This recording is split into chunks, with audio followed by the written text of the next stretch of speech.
All right. Hey, everybody. I'm Jim, the GM, and I am starting a new Eberron campaign in D&D 5e with three great guys, a fourth one who's just not able to make it tonight.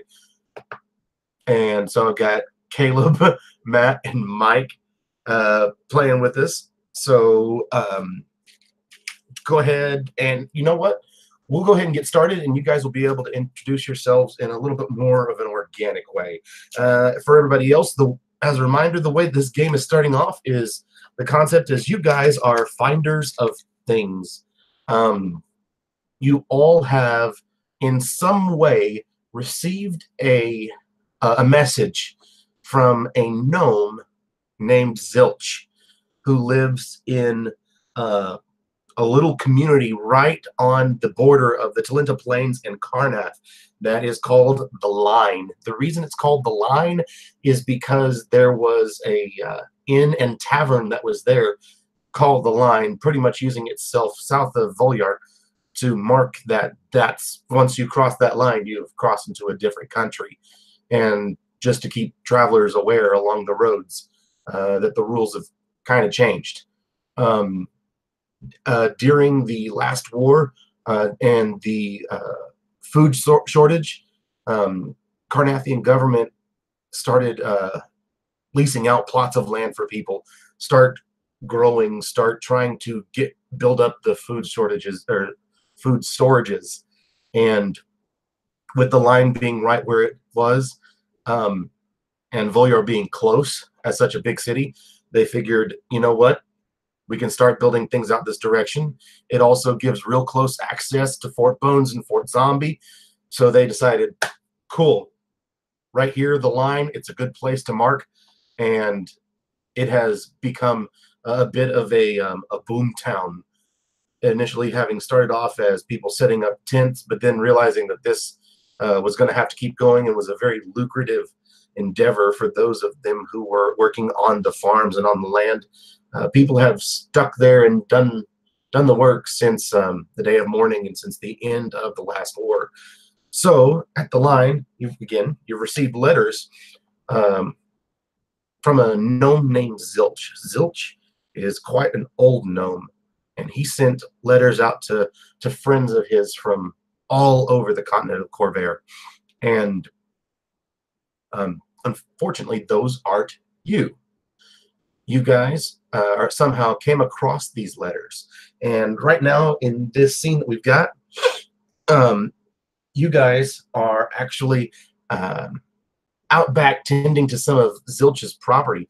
When you finally showed up to Zilch's store within the month, within the past month, you find that Zilch's made a really good name for himself.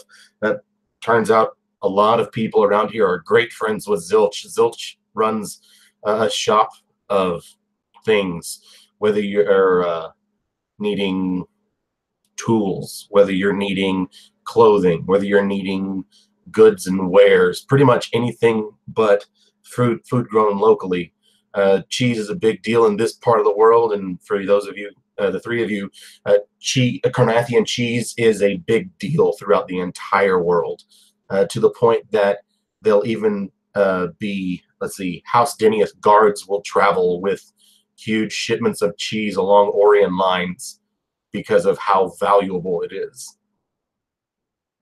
So you guys are at this house, and you are each in the middle of doing some strange strange job. So let's see. What job then? Flu. What would Flu be doing to help out Zilch right now? Caleb, go ahead. Yeah, so Flu's probably walking the property, going through like parts, and let me know if you need the wheel back. But I'm thinking of it as like there's a bunch of like equipment and stuff like that that's old and rusted, or just kind of a junk pile type situation. And he's kind of walking around, and it has been um, picking up the debris that's in different places and bringing it over to this pile. And he's been doing that for a little while, and now he's got this massive pile, and he's definitely just kind of digging through it and half-heartedly sorting it, kind of like putting garbage here, potential here, and things I'm curious about in a different pile. But yeah, that's what he's doing. And he frequently breaks and looks at the other two and will wipe his forehead and pull some cheese out of his pocket and take like a bite, like he's got just a cheese ball and he's just eating it like an apple and smiling, and shoves it back into his pocket and goes back to fiddling with the junk pile. So while you're doing that, you take that bite of the cheese, you look over at them, wipe the sweat off your brow, shove the cheese back in your pocket, and as you pick up something else to move it, camera watches you walk past it as we go back to how you received your letter. Tell us how you got your letter to come here and work with Zilch. Yeah. So there is a I forget where he teaches, and honestly, I'm not sure Flu would remember either. But there is a senior professor of ancient studies named Wilson Albright that a long time ago, not a long time ago, but years ago, went into a section of the Eldine Reaches and hired a couple of shifters, Flu included, to go help him with an exploratory mission by Silver Lake. And he did that, and Flu kind of fell in love. And every time that Professor Albright would come back to town, he'd always find Flu. And Flu would always find him, and they'd get hired, and he'd go, and they'd get into all kinds of craziness.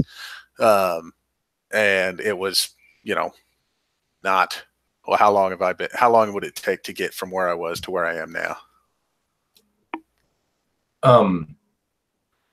It depends on your money. If you've got a ton of money, or if you got access to money in some way, or if you use the lightning rail, it would take a matter of weeks of riding. And if you've got access to a horse, a little bit longer than that. If you're walking, matter of months. Cool. So I would think that I would probably, I would have a horse, or at least have bought a horse, or not bought, but maybe rented a horse, whatever. You know what I'm saying? I paid to use a horse to get there. I rented the car. I rented the horse. It's not mine.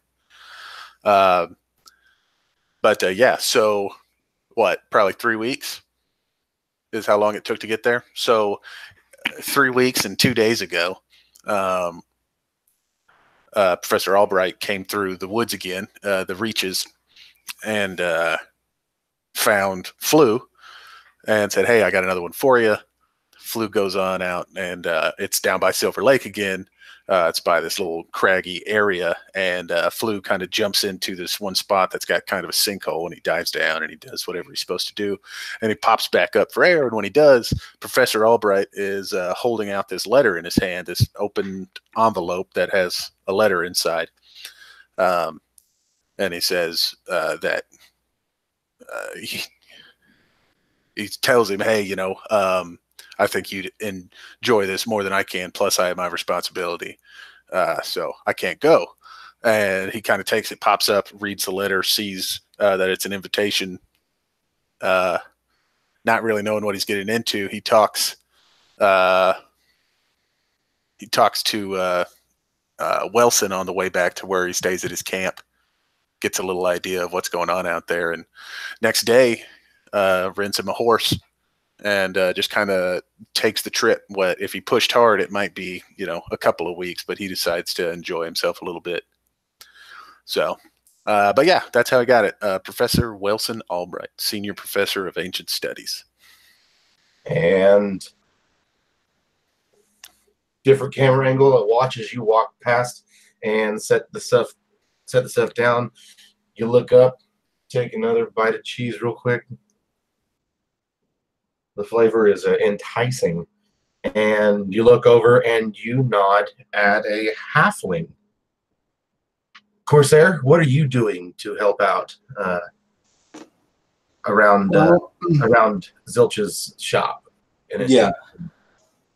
So Zilch is pretty clean most of the time, but his store of foodstuffs down in the cellar has just been getting bigger and bigger, and he discovered that he had a little bit of a rodent problem, and so I'll be in the cellars wrangling me some rats. And while you're down there wrangling you some rats, this as oddly as it is, even though it seems like where the line is kind of grown up real quick from being just recently in its history a tent town. Zilch's store and home is very well taken care of, very well built, and very nice, to the point of it's a 2-story house, the first floor being his kitchen in the back, a work area in the back, a store in the front. The cellar is huge underground. I mean, it is odd. And from the little time that you've been there, you know that most other people in town or who live in this portion of the village don't have something like this. So as you're hearing those sounds of those rats and stalking and looking for them, you're going to find them.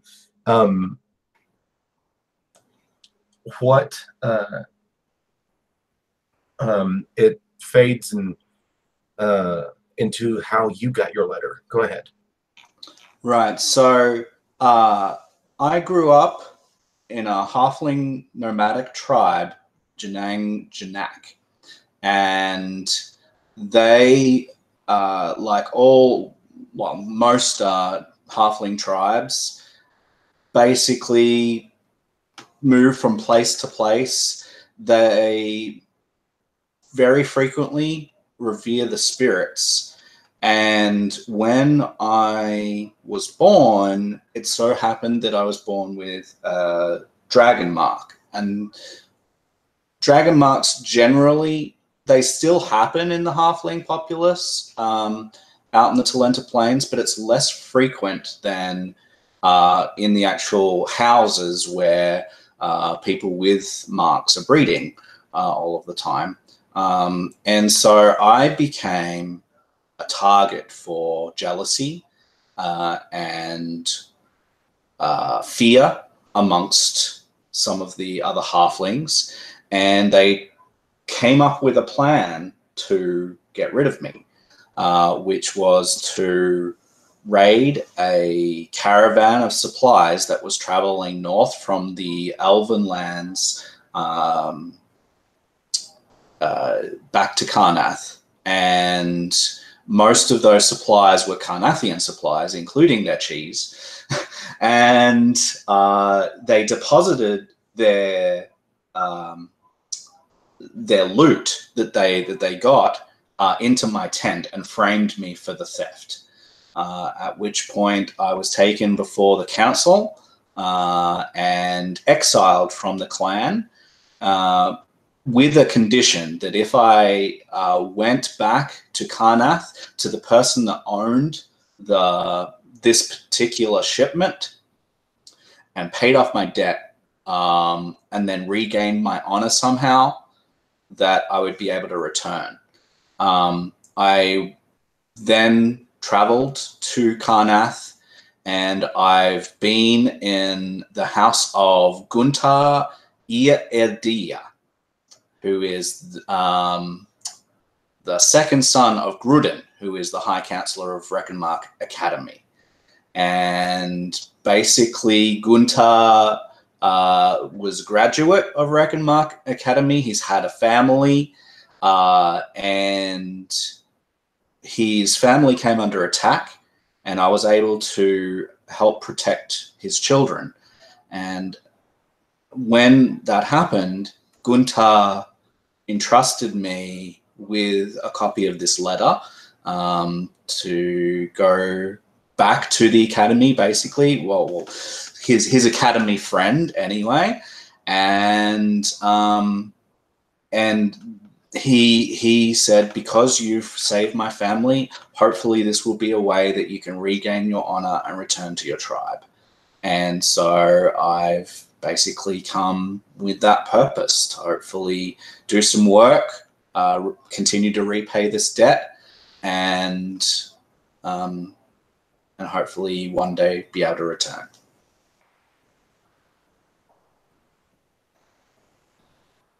Nice. And remembering back to this, it fades back into you and that letter and your conversation with Gunther, and snapping you out of this memory is the sound of squeaks nearby as you instinctually turn and just catch it or pounce on it, however you as your halfling would have him do it. Right, and I just, as a side note, I'm just going to say how I got here, because you asked that question to Caleb. I actually rode my own dinosaur mount named Fitsum, and I'm going to have a special meal here for Fitsum later with these rodents. I'm sure that Fitsum will enjoy feasting on some rat flesh for a change, and so yeah, not, you know, they're gonna be especially a gift to him. Dual purpose rats. Okay, cool. And with that success, you got your rats and you've got them. However, you decided to hold on to them. You're able to step up into the main part of the building, ready to go feed your mount, and you pass by Den, the human. Den, what are you doing to help out? Yeah, so I think Den is actually working with. Sorry, I missed the name. The little mouse man. Ah, The cheese lover. Flu. He's kind of like Flu. He's kind of come to appreciate Flu's ability to find things that are just good enough that then can mend them and make them give them value back. And so he's sitting there sorting through the almost good pile and making them fit into the good pile, adding to what value we can for Zilch. all right. And as you're going through the value pile, trying to make the best numbers to make what you're going to be able to do with it, looking at each other, you kind of smile, and as you're sorting, you go back to your memory of how you got your letter. Yeah, so Den, we kind of zoom out, and Den's working. It's maybe obscured a little bit what he's working on, but you can tell it's old. And Den's working in a museum, the museum that's run by a university, and is it Scarn? And anyways, Morgrave University is in Sharn. Okay. Well, anyways, while in university, the morning happened, and everything he planned on going back to ceased to exist. So Den found himself trying to make his powers of mending useful there at the university, and there was really nothing for him until he found the museum, where he would work on antiquities and just restore things for the museum.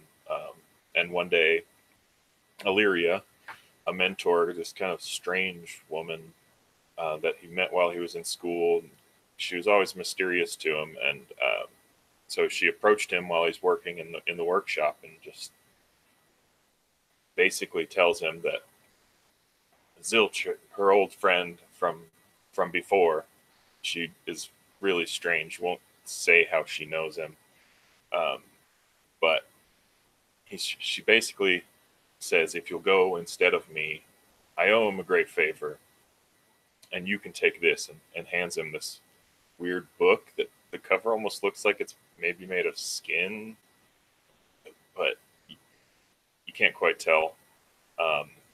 And basically, Den is just so like excited about the opportunity to look through this book and have some aim for his life and his future that he takes her up on the offer, and he makes his way to the line. A few days later, I guess. Nice. So, before we get going too much farther, let's also get a good mental image of your guys' characters as we go along with this. You can give a physical description, maybe an item that they keep on them that's always seen, maybe a tick that they've got, or you could even go as far as to just tell a famous actor or actress that really nails the character type that you've got, or character from a movie. Let's go back to the beginning. Flu. Caleb, what does Flu look like? Flu is a shifter, swift stride, and traditionally they have very feline qualities. Flu does not share that. He is a little mousier. His ears sit a little higher and a little further back on his head. That's a little weird. His mouth, he's got almost pulled forward mouth and things like that. But he does kind of retain a humanistic look from, the bridge of the nose into the eyes. He still seems normal there. He does have paler skin, kind of like what I look like. But beyond that, he's got some red hair that just kind of fires back from his head. No widow's peak or anything. He's a good-looking kid. But yeah, other than that, he's got this sort of chain epaulettes, sort of just the shoulder pads that sort of attach to one another. And they're sort of this leather and steel mixture. And underneath, he's got a long sleeve leather jacket that he's wearing. He has a flail and a short sword, both that sit at his hip. And beyond that, he wears sort of knee-high wrappings with some leather boots that don't quite cover it up, kind of like wearing tall socks. But yeah, so that's Flu. Hey, he's Bubani Faraj. They call him the Flu. Go ahead, ask me why they call me that. It's because I'm about to give it to you. Wow. Because you're sick. It's disgusting. I love it. We're going with Faraj for last name? Yeah, Bubani Faraj. Okay.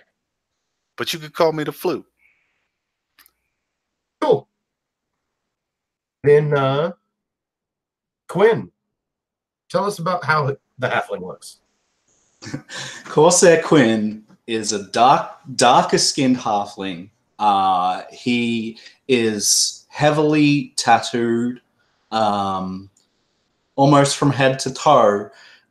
He has a sort of elongated, almost bald head, except for an incredibly large black top knot that comes up and then flows down his entire back all the way to his feet, and is wrapped with feathers that are also sticking out of various places in the straps of his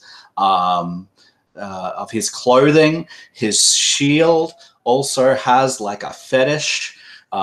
Yes, the long distance of 3 feet. Yes, the shield has a fetish with his own halfling hair and feathers sort of flowing down it as well. A big lock of that, and he has like a linen sort of sash around his waist that has some skulls sort of woven in and out, and he is currently wielding, or at least they're away, 2 hand axes.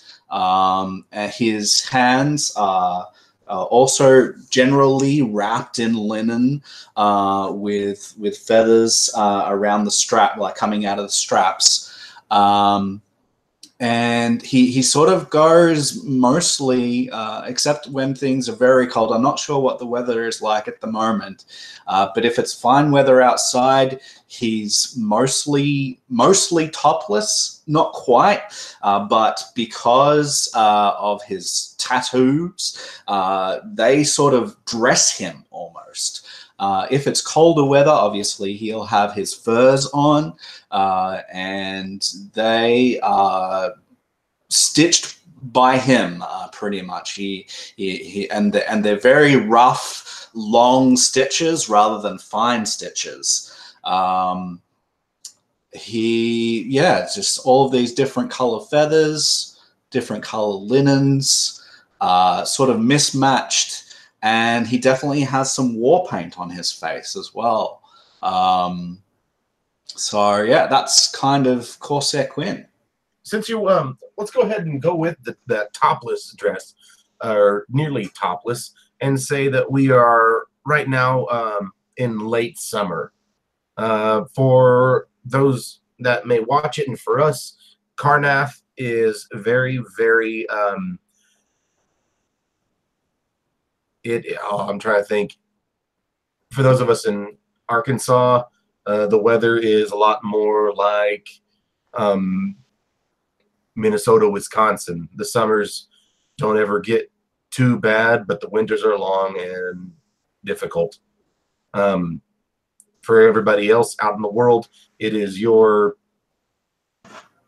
Northern Europe without having to go too far into the Scandinavian peninsula, or maybe even about where Matt is. Does that get a lot of snow? I know you're on the southern part of. We very rarely get snow. It's only snows in the high peaks. All right, so then not like where you are, Matt. So lastly, why I said it's not quite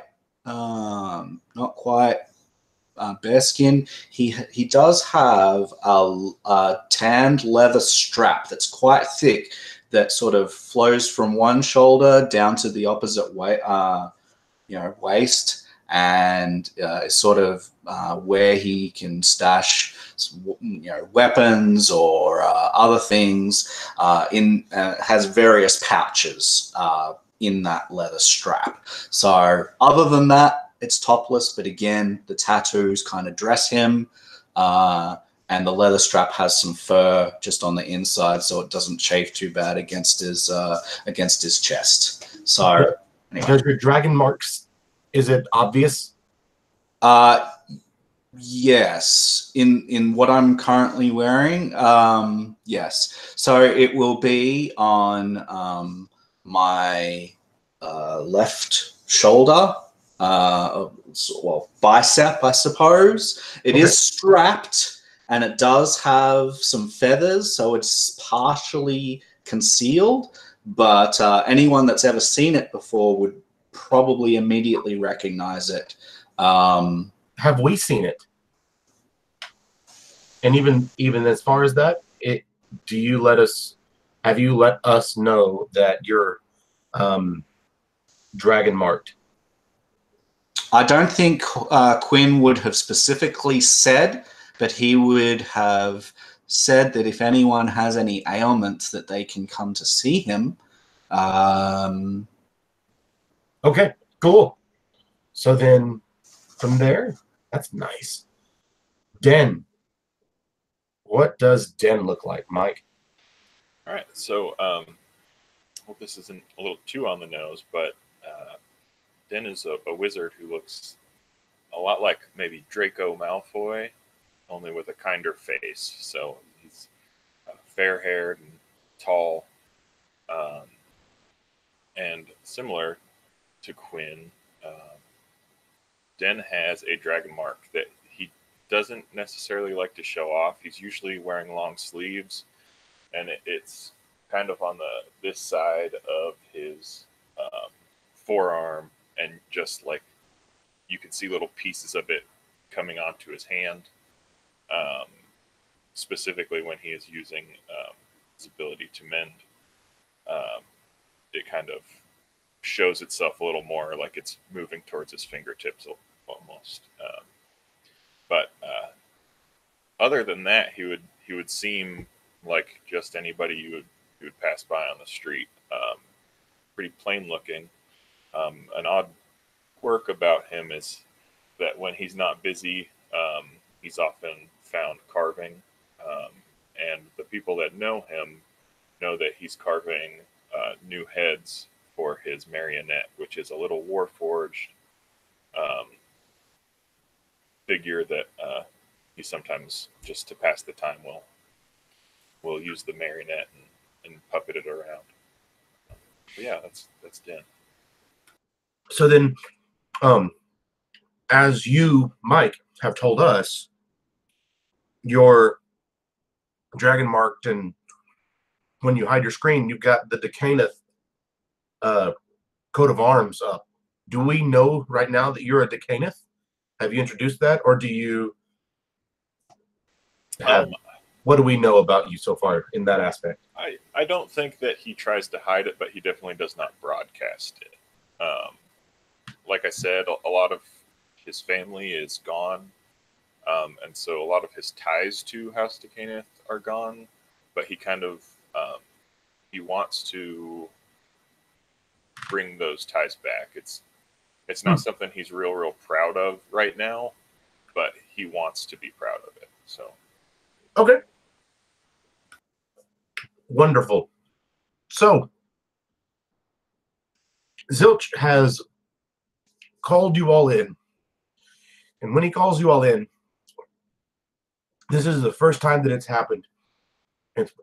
You've almost been helping out around his shop and his home long enough that you've forgotten that part of the deal with coming here and living for free is that you do work for him, and not just in keeping the place clean, taking care of the rodent problem, or I don't know, helping out in the village in his name. Part of what you are to do is that whenever he has a specific job for you, he will call you together and send you on jobs. So this being the first time, you're almost caught off guard, and you know that the tone, is the summoning for you to come to the workshop.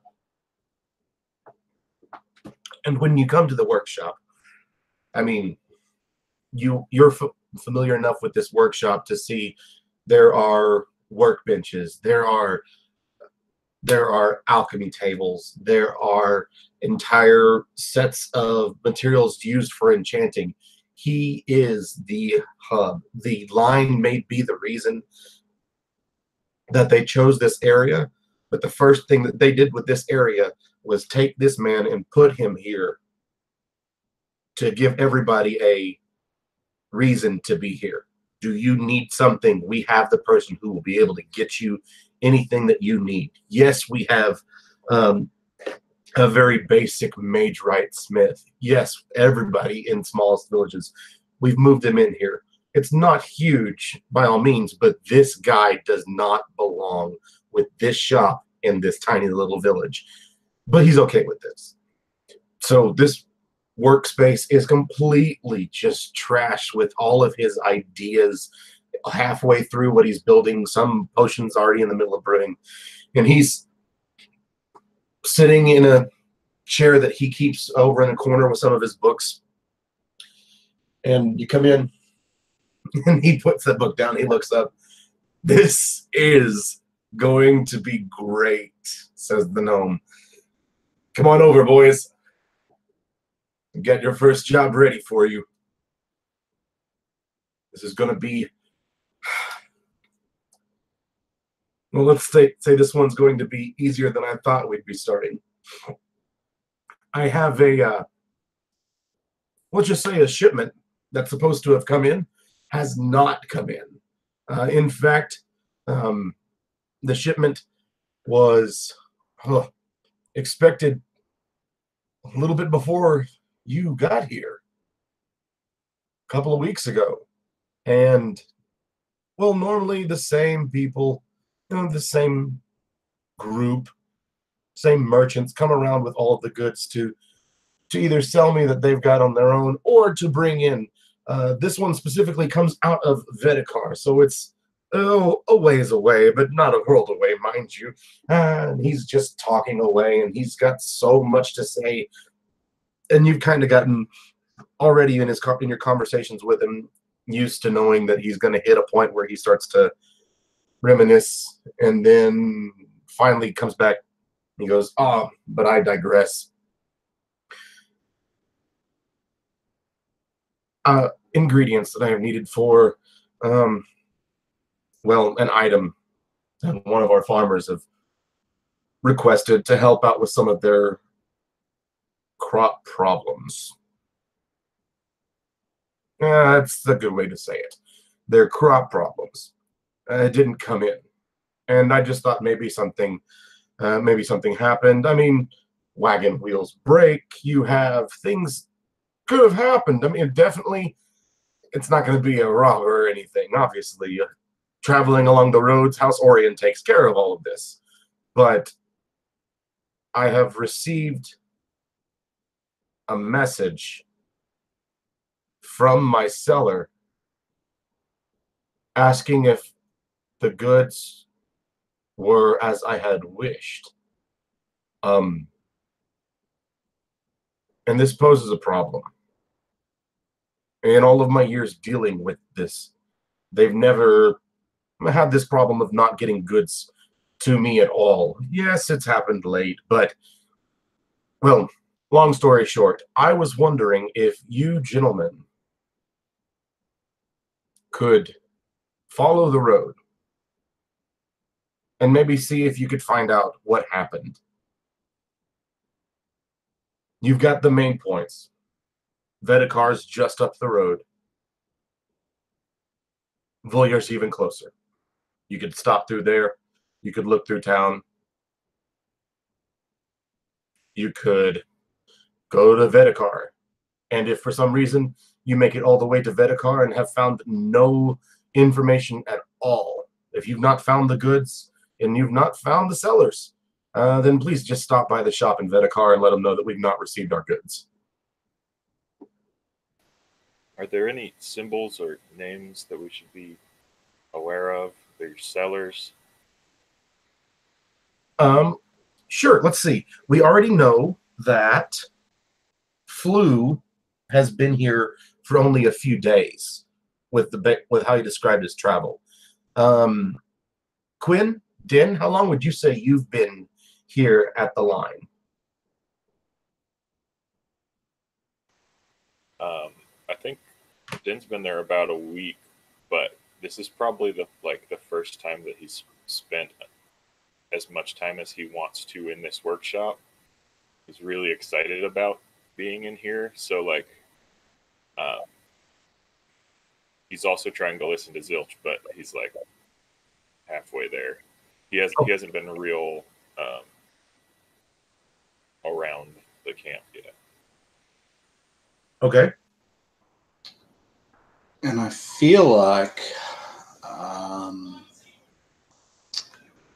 Quinn not literally just got here, but basically got settled, went to ask what he could do, and got told deal with the rats. So Okay. felt Nice. like new. Okay. So then, in this situation, you watch as Zilch looks at Flu and looks at Quinn, and then stops just a moment on Din. Starts to point at Din, and then okay, you've not been here long enough to meet Zenstil. Zenstil is a goblin, and Zenstil and his brothers work, well, taking goods, and they'll normally go from Vedekar, Voyar, all the way to Irontown, and then come back instead of going on further into the Ironroot Mountains. They deal specifically with the people here of Karnath, and just traveling back and forth, picking up goods, dropping them off to the next location, moving on, and they make a special turn out of their way just for me. So if you could find Zenstil and his brothers, normally they come through with a very large wagon, 2 horses, your stereotypical sellers, except they're goblins. So in this part of the world, they kind of stick out.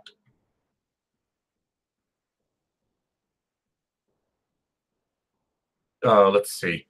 And he reaches over to the table beside him, pulls out a ledger, starts looking through it, and he goes, yes. Zenstil should be bringing me, let's see, no, it's not the herbs this time. I should get those next month. And then, ha! Yes, that's right. Zenstil should be bringing me a set of matched rubies.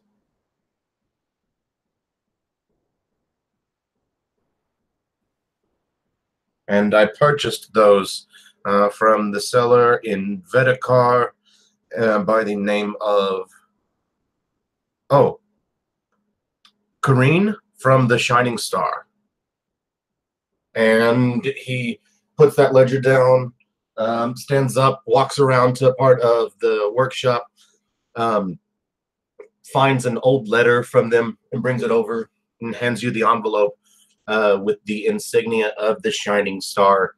The Shining Star looks like it's 8 points, with the up, down, left, right being longer than the ones at diagonals, and the top one pointing up further than the others. All right, before we go into this trek into the wilderness, just wondering, you sure you can trust these goblins? I know we've had some dealings with them, and they ain't always trustworthy, you know? Zenstil has been a gentleman. I have never had any issues with Zenstil my entire knowing him. Yeah, but like, how long is that? Oh, I've known Zenstil for years, long before I ever came here. Let me ask you this: you got a map? Do I have a map? Do you got a map? We ain't need no map. I point to my large hand-drawn map on the wall on the other side of the room. Yes. Do you need something local? He like grabs a piece of paper, turns it over, grabs a quill, and he says, "All right, just show me where they go." And he quickly sketches out a rough, crude drawing of the particular area that the route and stuff that he described earlier. He's sort of writing it down and saying, this is their path so that we can, if we miss them, we might have a good idea where they're going. The spirits will guide us. We'll be right. So he points at the map, and he goes, from Vedekar to Volyar. Oh, yes, and right here's where we are. Following along the road and the rail line, past Fort Deep Dark, all the way to Irontown. And he continues to go back and forth through these 3 locations. All right, and you where did you say where did you say he was right now? Well, right now, what I know is that the location that he should have picked up the match set from is in Vedekar. So if he picked it up, which the Shining Star says that he did, Kareen is usually pretty good about this, it should have been here a week ago. So he's had that match set of rubies for a while. And then he looks at the rest of you and goes, now hold on. I have purchased items worth much more than these rubies. And Zenstal has done a fantastic job of bringing it to me in mint condition. If he was going to steal something that I had purchased, this definitely would not have been it. Sounds fair enough.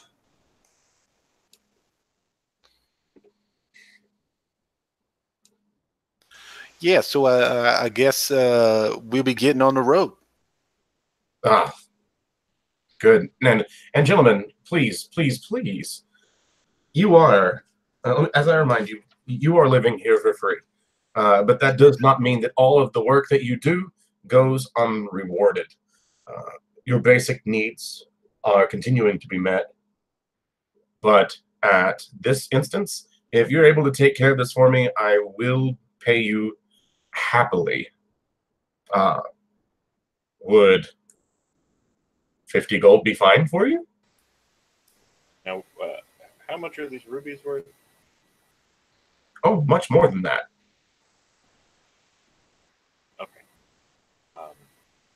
Do you have a wagon or some horses maybe that we could speed up our journey? Well, of course. Great. Well, I don't have them per se, but I'm sure that if you just tell anybody around here who's not using their horses that you're working for me. In fact, especially if you go to, and he starts to laugh. Yes, if you just go to Braum, I'm sure he'll let you use his horses. These are the rubies that he will be needing after all. Great. He can't work without them. We can't get him without his horses. Perfect. Is there anything else I can do for you? So you said 50 each, right? Absolutely. Okay. Yeah, about that. I know these guys. You got us all here for a reason, right? Well, see, I'm here for a special reason, so I'd like to sweeten my pot, if you know what I'm saying. I ain't worried about these guys. No, I ain't worried about them. So how about this? How about 50 a piece, and you get me some cheese? Deal. Can I need it up front. A little. Swing back around the house before you leave. All right. You don't have to tell them about this. Thank you. And he just looks at the other two. Since we're all together. And he just slides back in place and looks at him. It's like, yo. I have to keep reminding myself that this personality is from a mousy-looking character, which makes that even better. Cool. So you guys will be able to go to Braum, and when you drop his name, or drop his name, he's happy to give you each a horse to ride, and it even will go as far. Well, here. Do you tell him about that you're doing this for the purpose of retrieving the goods he needs for Zilch? Or do you leave that out for him? Yeah, I think unless my compatriots are going to try and squeeze some more money out of this poor farmer, I think we'll be pretty straightforward about it and just honestly tell him what we're doing. And Quinn won't need a horse. He's got Fitsum. So there'll just be two horses. Yeah. Okay. Just don't let your whatever that is bite my horse. I don't fancy walking all the way home. The whatever that is, it pays no attention to your horse. He's watching the mousy-looking person on the horse.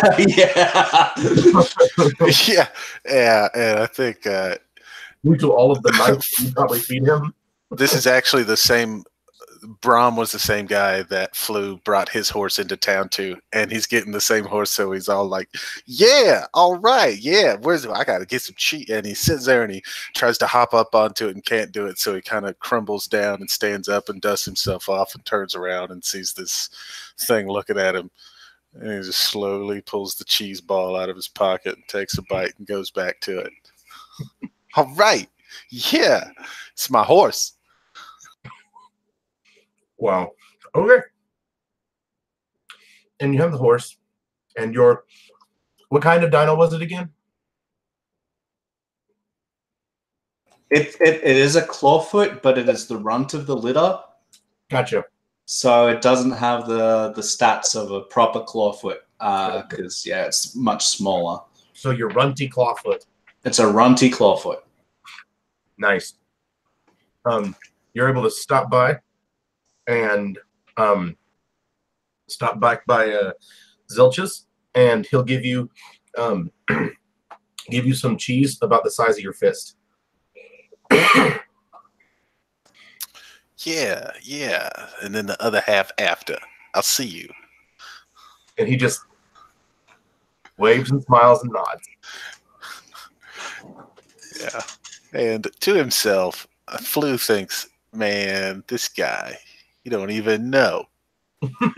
Yeah, I love that we're retrieving things that are like 200 GP each, and you're like, pay me in cheese. Just 2 cheese balls, and I'm good to go. So, let's see. You guys make it to Volyar, your first stop, by the evening of the second day, and you have some options. If you want to go directly to stores, you can do a couple of catch-alls. If you want to do some streetwise checks, you can do that together to see if maybe you can talk to some people and go reach out to the specific locations that somebody who sells this. You didn't get specific places that Zinstel would go, but knowing that he brings things to a place like Zilch's, which for as small as it is, you could see it being high end real easily.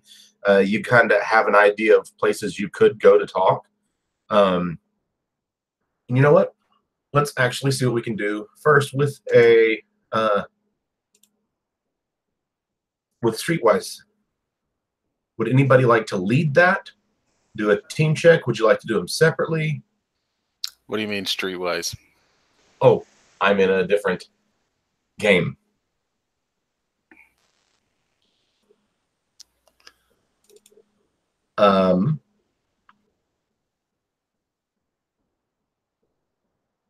It's not local. It's there's so little skills in 5th edition. You've got history. Let's go with how would you like to do it? You can either talk to somebody. Let's see. Nobody is Carnathian in our group currently, so you could do an investigation check to see. Yeah, I was gonna say if there's some kind of like not map, but like some informational place that might tell us about the town, I would like to do an investigation. You could talk to town guards, even though Eberron is a early 1900s, late 1800s kind of setting that's more mage punk rather than steampunk. There are still going to be town guards watching entrances. There are still going to be people on guards on patrol. I want to find someone invisible, as in a beggar or otherwise disenfranchised. Not literally invisible. Disenfranchised, homeless. There's just they just make the poor people invisible so they don't have to deal with it. Yeah. Cool. Not literally. All right. You'll be able to find to find a beggar, and let's. How would you like to go about trying to find information from this beggar? Well, I would approach this.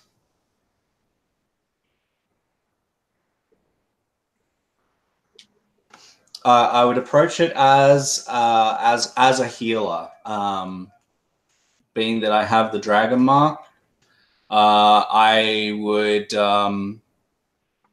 I would even go as far as to maybe I don't know how I'm going to do this.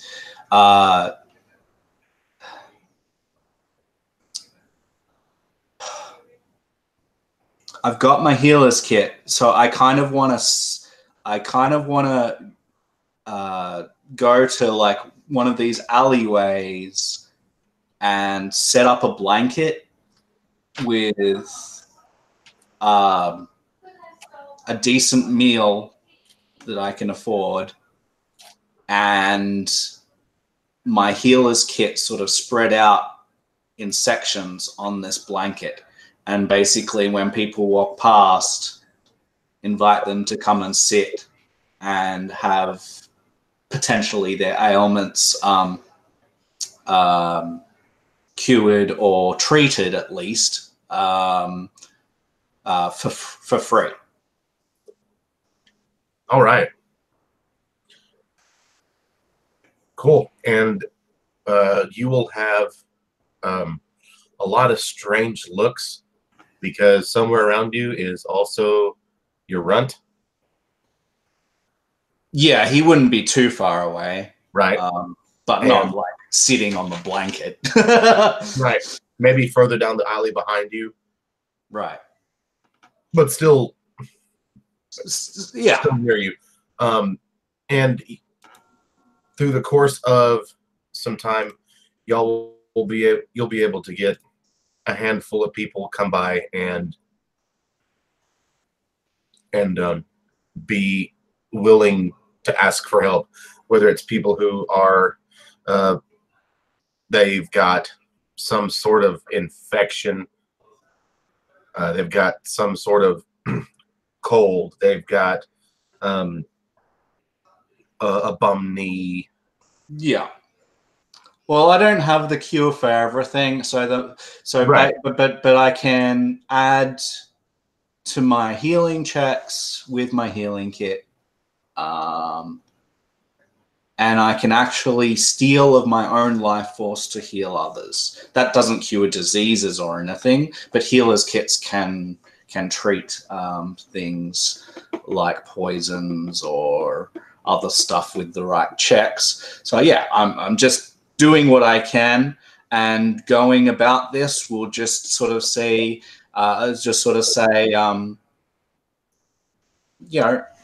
don't worry about him over there, and see if they've seen any goblins, especially ones with a caravan of retinue. Okay. Go ahead and make an investigation check for me then. An investigation check? Or let's see, are you? Sir, I mean, that's fine. It's negative for me, but I'm not going to complain about that. excuse me. Would let's see.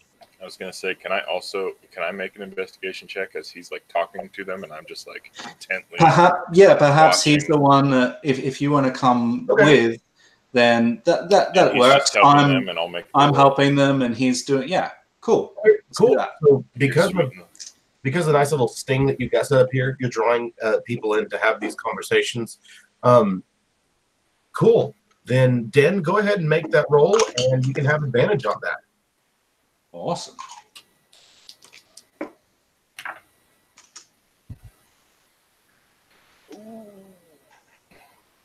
The 15.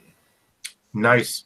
Through the course of your time, it seems like people like he's able to actually help a person just get better with a salve, but they don't have an idea. And then somebody's like, "I think I've heard of it. Yeah, but he can't do anything to help him, so he's not willing to talk. So that guy's not willing to talk to you anymore. But finally, somebody comes through that just doesn't look like something's too much wrong with them. In fact, they're actually a little bit more interested in the food that you've got. And with Share that it food, freely. and sits and nibbles and eats and says, "Oh, yeah, okay, yeah, that the goblin and his brothers, yeah, they come through pretty regularly, at least once a month, hit up some shops, but I don't think we've seen nothing. A real shame too. Pretty good fella, that guy. He usually has a little bit more left over from food and passes it around. Might be why so many people are so hungry around here right now. At least people like me. But yeah, last time I saw him was last month, and he was leaving, heading to Vedekar. So he should have been back around here by now. Perfect.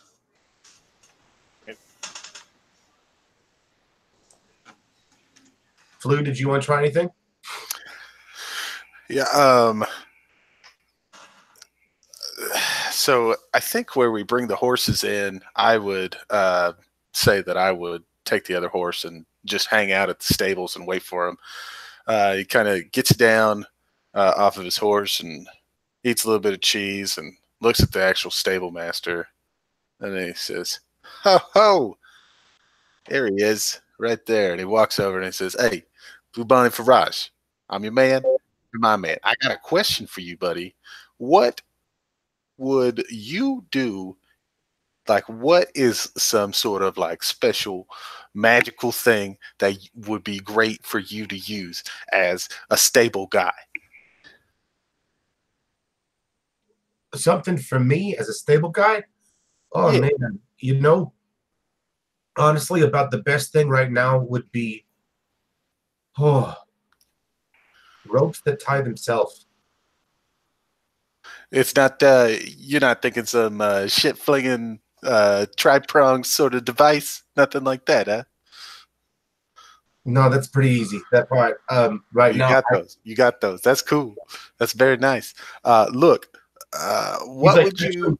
actually no. And if you look over there, and he's like, "That's the easy part." And you look over there, and there's a shovel doing it already. And he says, "I got a servant that I can make happen every once in a while." "That's really cool." And the cheese floats up out of his pocket and comes over in front of his mouth. "I got magic tricks too." And he takes a bite out of the cheese as the cheese floats back into his pocket from his mage hand. Okay. He says, "Look, you got cool stuff. I got cool stuff. This is great. We're in search of something that Vince was supposed to be carrying, and it's for your boy Brom back at the line. So what I'm curious about is what is missing is 2 rubies, or at least a set. What would you do with that you think might be helpful here?" Oh, gosh, If I had rubies, I guess. I mean, first thing I think to do is sell them. All right. Well, you're not very helpful. Thank you. No. What do you mean I'm not helpful? I told you what I needed. Yeah. No, I'm kidding. We're boys, and yeah. So I'm gonna hang out with the horses because that one there, that's my horse, and yeah, that's all. You sure? So You don't want to persuade him, or you don't want to. Well, so that was the other thing. Since I just came out and asked him if he said he'd just sell it, then this guy's not worth my time. This guy's not a collector. He doesn't think outside the box enough for you. Okay, cool. So then when your friends come back to you with that information, you guys will do what?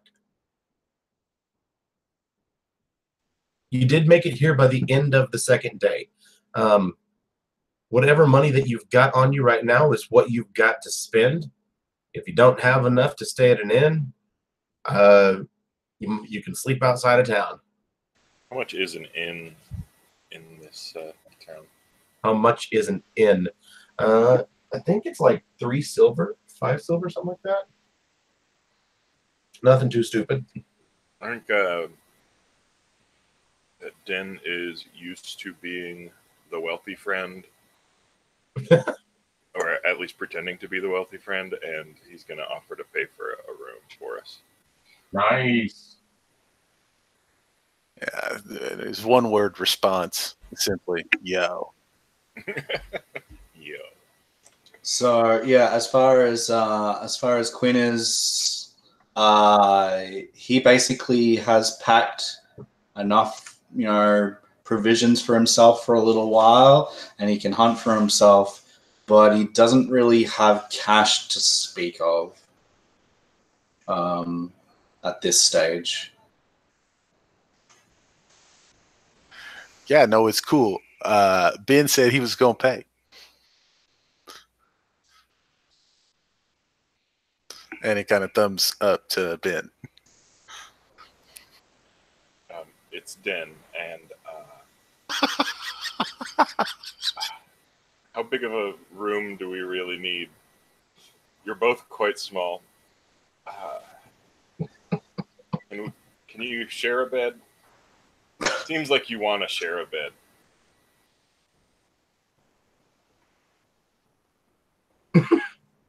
Well, if it's all the same to you, I'll just sleep on the floor. Yeah. Great, climb in through the window, so they don't know that we're sleeping 3 people to a 2-person bedroom.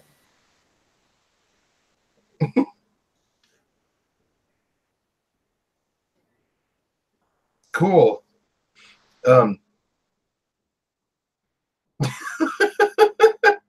I'm sorry. That's still funny. Yeah, you'll be able to get your room, and this is a let's see, the inn that you stay at. What's the name of that inn that you find in Volyar?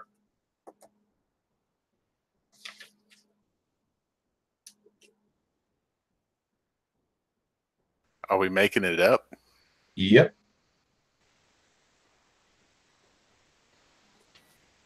Well, since Den is paying for it, he should tell us what it's called. Yeah, so it's the nicest one in town, but it's still not very nice. But it's something like the Golden Quill or something. The Golden Quill. Yeah. And you do see, when you go in to stay at this inn, this is not an inn and tavern. This is it's an inn. It's modest, but it does have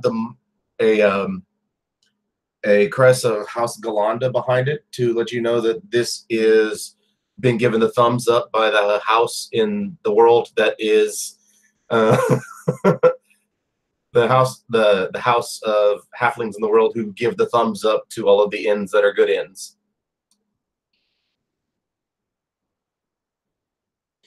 And you all are actually a vacant lot, or a lot of vacant people. Anyway, so go ahead and take that money off, and you guys will be able to continue along. Vedekar is going to be, if you guys make it all the way to Vedekar, you're going to take,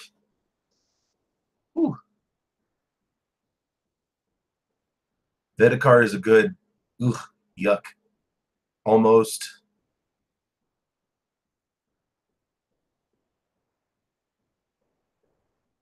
yeah, just on the ride, and it's going to take you 2 weeks to get there if you make it all the way to Vedekar. Well, we're definitely going to need to hunt in that time.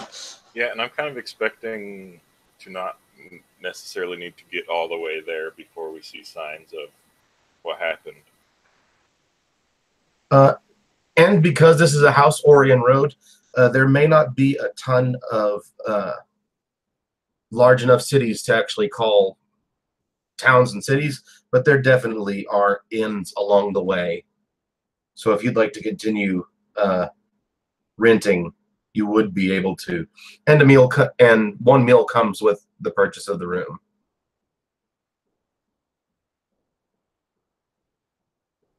So you go the first day,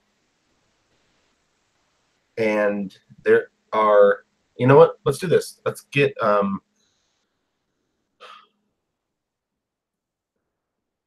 perception rolls.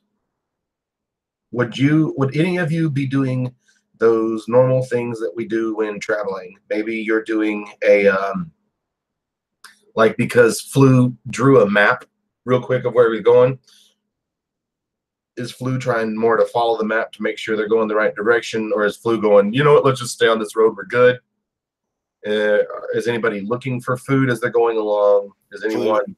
Flu is definitely following his own map, because he would have denoted everything that would have been on the giant hand-drawn one. He would have, even if it was just like a quick X or something like that, he would have quickly drawn this out. So those inns and whatever might have, like if there's a cave that's off the road or something like that, and it was on the guy's map, it is somehow translated onto mine. Maybe not clearly, but maybe The whole world map? No, just the little section that we're going. Okay, I was like, well, that's fun. He's pretty much relying on his own hunting skills as far as food goes, and will basically sleep wherever. He's definitely not used to staying in inns for sure. He's used to like sleeping in the stable and stuff like that. So like a bed of hay or anything like that, just will be fine for him. But yeah, like I said, I'm gonna have to, as far as food and water goes, hunt for it.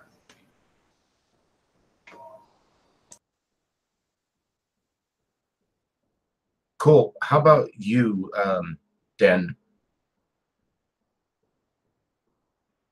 I think Dan is working on just kind of head down carving a new head on his horse, like while he's on his horse. Okay.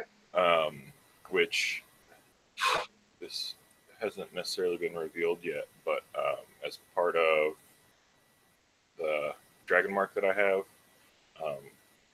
I can make like basically little objects that give me an extra cantrip,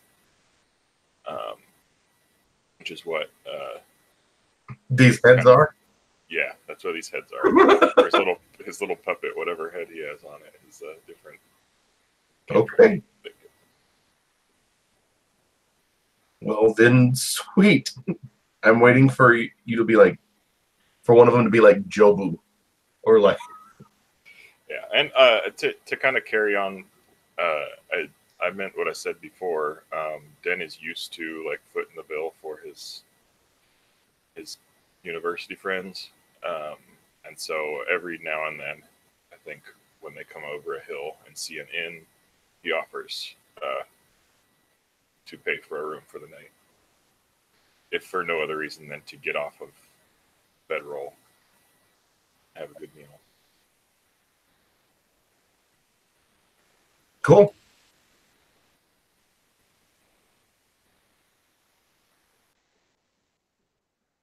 Cool. So then, let's see. Since you're carving along, Den, if you'd like to make a perception roll, you can actually, since you're carving, you're going to use your passive perception. Quinn, since you're watching, you can use your full, you can make a perception roll. And Flu, since you're using the map, will use your passive perception. Could I argue to be able to just roll, or maybe not roll, but you say that I am proficient in some way and just do a cartographer tool check? The cartographer. Yeah, so like not, wisdom plus my proficiency, essentially something that I'm proficient in wisdom instead of my passive perception. Okay. Yeah, let's make a cartography check then. All right, so you're proficient in cartographer's tools? I am, and I have it set on me. Okay. Then you don't need the set on you, but because you have a map that you basically copied, make a cartographer's check. Okay. And I'm adding proficiency? Yes. And do I have a skill that I'm adding to it as well? Let's add wisdom to it. Okay. Then 19. Cool. So as you're all riding along, you point out that you're getting to a point about late afternoon, almost evening. This far north, it's you know that sundown's going to be about an hour away, and at about 2 hours away a ride, you're like, we should be getting close to another inn soon, but there is a place up here on off the road to the right where, for lack of a better term, it's a rest station. It's a place where caravans that are guarded, that are more like your semis, that are just, if they stop, it's because they're sleeping and then they just get up and go again. So you've passed a couple along the way. There's one that's coming up that you'll get to before you get to the inn, and it'll be past dark if you wait to the inn.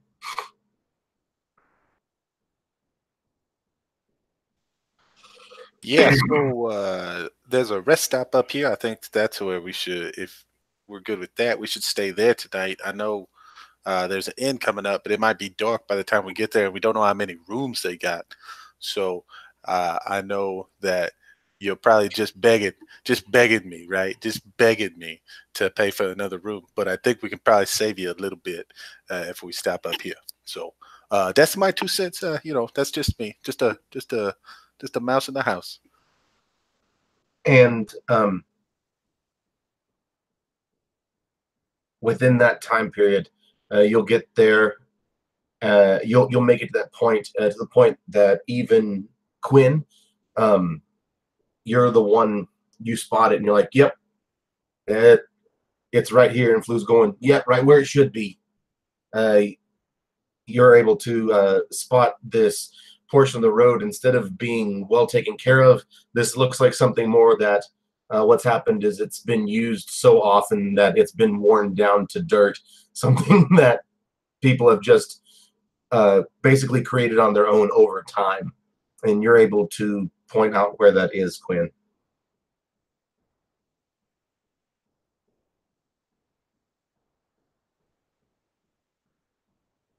I guess, Den, do you want to, are you up for stopping here, or do you want to continue paying? Yeah, no, absolutely. Like, no, this is great. Yeah, let's stop here. We're good for here, guys, right? Good for here? Good. Yeah.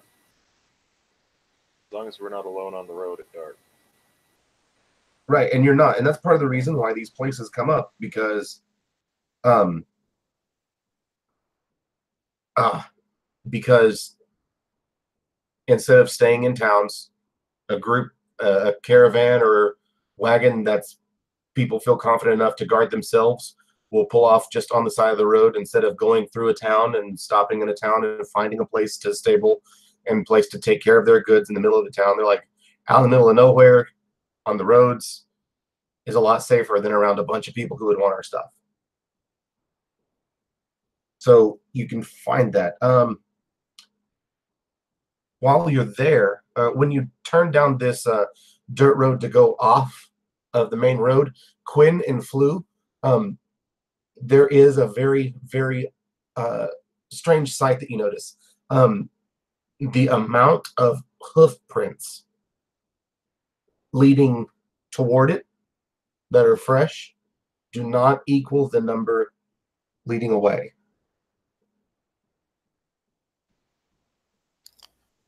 I let Fitsum have a good smell of those and see if his ears prick up a bit. Advantage on scent and sight with perception checks with Fitsum. So he can't talk to me, but I know how to read him. So perhaps he knows more than I do. Would it be more aggressive or passive or cautious, the reading I get from him with those hoof prints? Are those my only options? You can do whatever you want. You're the GM. I was like, well, it's not passive, but there's definitely a sense of curiosity. All right, I'll go with that.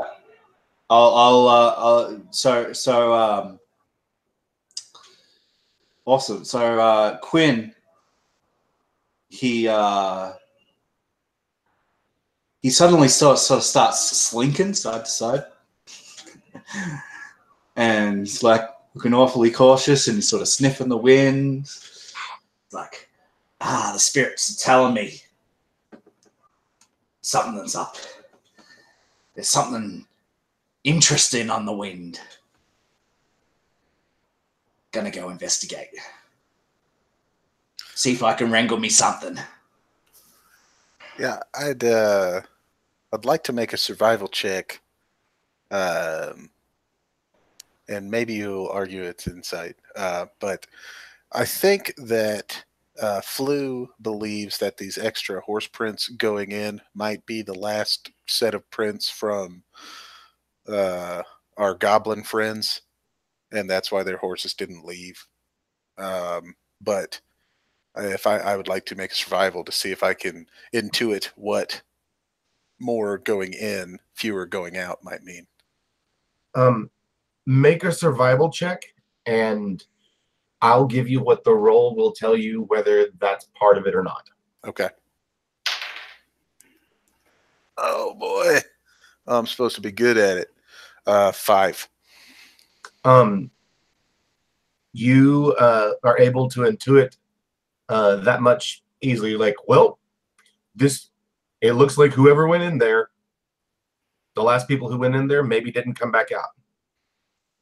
Maybe so like it's far enough off the road that if they set up camp, you can see that, oh, there's a light from over there, but it's out of the way for anyone to have to go off the road over there.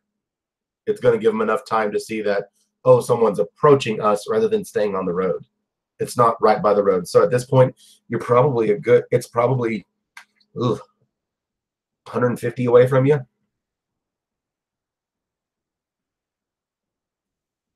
Cool. And saying that there is no light from over there. But that could mean a couple of different things, right? Yeah. So, yeah, I think he would bring that up. Hey, so these prints here, obviously somebody has gone in, and either they didn't come out or they're in there and they don't want us to know that they're in there.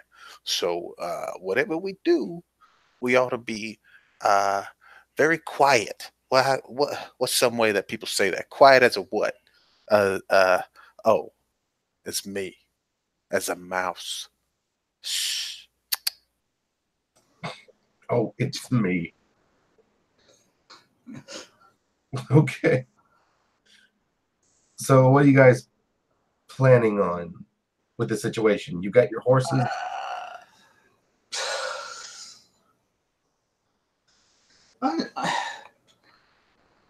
Quinn would look up at you.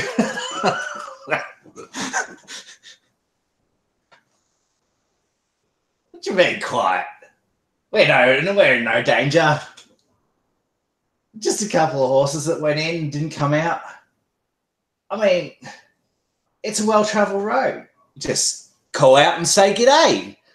She'll be right. Okay. So that's an idea. Yeah. What? I mean, I'll follow you if that's. I have to say, I must side with Quill here. I don't think sneaking up on It's Quinn. this many Actually, people- it's rude to call people by their wrong name. I'm sorry, Fluff. I guess that it might be a bad idea to sneak up on this many men on horses. Well, did you do the math? Like 4 feet is just one guy, so it could skew the numbers. Okay, sorry. Go ahead. Anyway, I agree with Quinn. I think sneaking in might be more dangerous. But if you want to stay hidden like a quiet little mouse while we go eat with our new friends, go right ahead.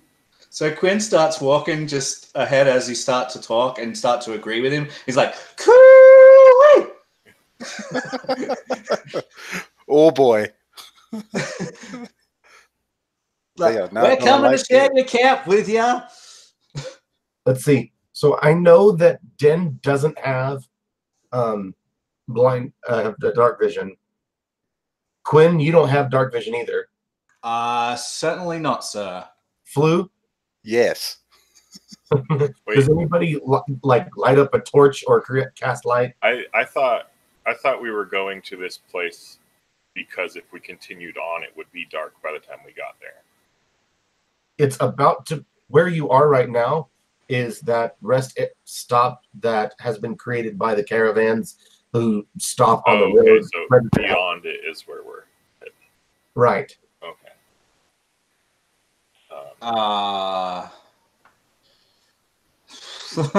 It's a good question. Quinn's just stumbling around in the dark. We're gonna share your cap. Crash! Snap! Let's say the little head that I've been working on gives me the cantrip light. And nice. So like I put the last little notch to like carve out the pupils on this head, and it lights up. I like that. It's like saying that what you have to have it attached to that little thing that you're carving. That's real cool.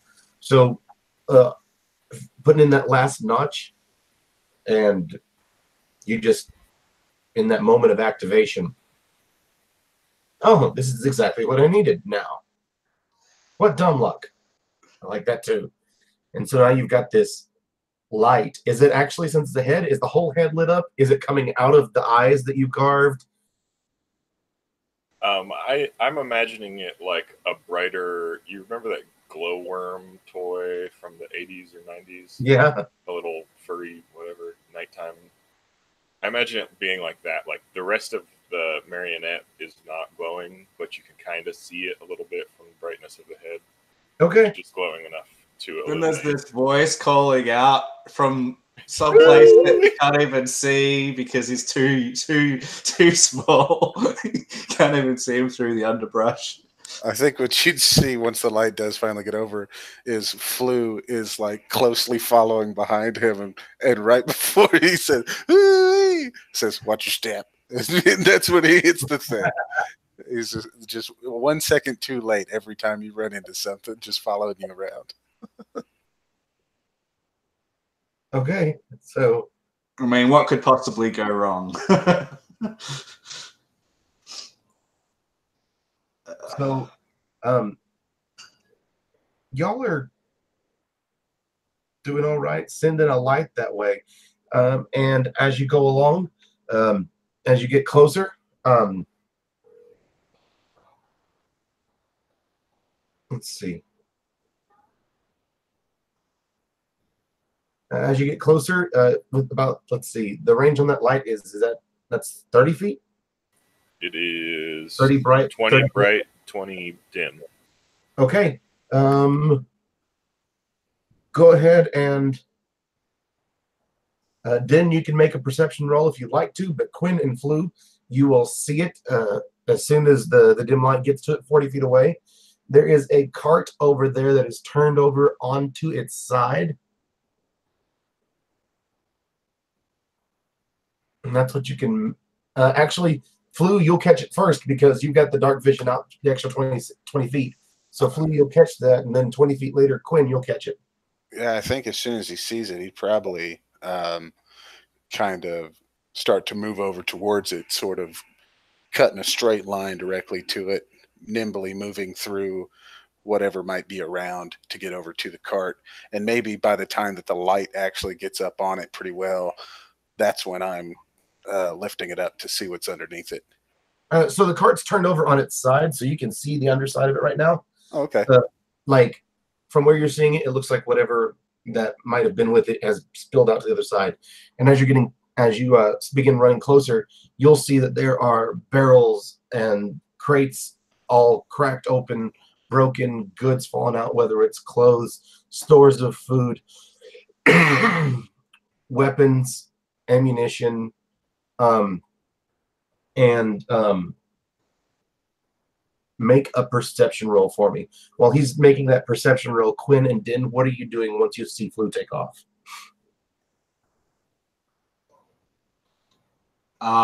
With Flu taking off, I think a serious flush will sort of cross Quinn's face, and he'll probably say something unintelligible to Fitzham, which is basically just stay alert and keep safe. And as to sort of come out of the underbrush and see the caravan, or see the wagon and then things strewn across the clearing, I would, if there's no bodies there, I guess Quinn would start like searching the actual underbrush. He would sort of make a circle around the cart to the underbrush and start poking in. Not that he can really see very much, Okay. but I don't know, looking for anything else. Okay. It's really awkward not having dark vision, but you know, it is what it is. Well, I think Den's approaching the cart too, so there will be light there. Yeah. Okay. Cool. Then right as Quinn's starting to get closer, Flu, you've gotten to the other side, and when you get to the other side, you get attacked.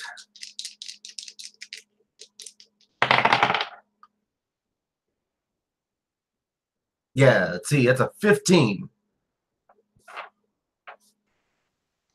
Yeah, that's fine. Okay. And with in that split second of being shot at, you will end up taking a whole 4 points of piercing damage from right beside you. And from that shot, you also hear, "Oh!" And you look over, and there's a goblin with a crossbow just pulled the trigger at you, and it is beginning to reload it. Zinstu. Hey, Zinstu. Hey. Are you Zinstu? Hey. Yo. I love how you're super chill, and you just got shot by a crossbow bolt. And he's like, "What do you want? Get back." No, hey, Zilch. Hey, put your hands down. Zilch sent us out here coming to look for you. And so your brothers. You guys are all seeing this part of the conversation, and when you come around the cart, you'll see whether the front side or the back side, this tiny goblin just like war face on, ready to shoot. He goes, "What do you mean?" Well, there's some people who's counting on you and they hadn't heard from you. So, and one of those folks, is it cool if I put my hands down? Okay, I'm gonna leave him here. No, I'm gonna leave him. Okay. Yeah, Zilch. Yeah, your man Zilch. He was expecting that shipment of the 2 rubies, remember? He sent us out here to see if we can find you. That's all.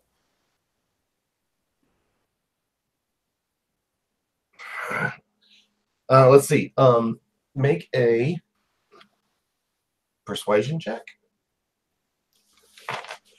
You can attempt. This game doesn't have negotiation. You seem to be doing a pretty good job of persuasion.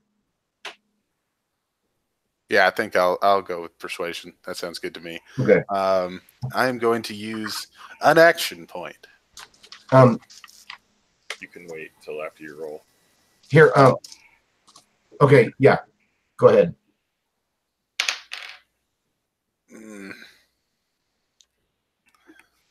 Does not matter. Do we have that letter from Zilch, or did he just like tell us? Seemed like he handed us a letter too. Zilch handed you an envelope that had the mark of the shining star on it.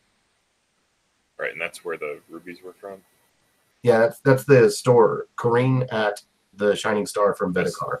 Was that addressed to Zilch, or is that just? Yeah. Does it have anything to do with like this current shipment or anything? No, Some not way that. that we can sway him to be like, no, really, we were sent by Zilch. Well, Please. what did you get first there, Flu? I wish you would have distracted him better. A 4 total. That is my second one of the night. Oh my. He hears what you're saying, but his response to you is, "I didn't send my brothers to the line. I sent them to Vedekar to get help."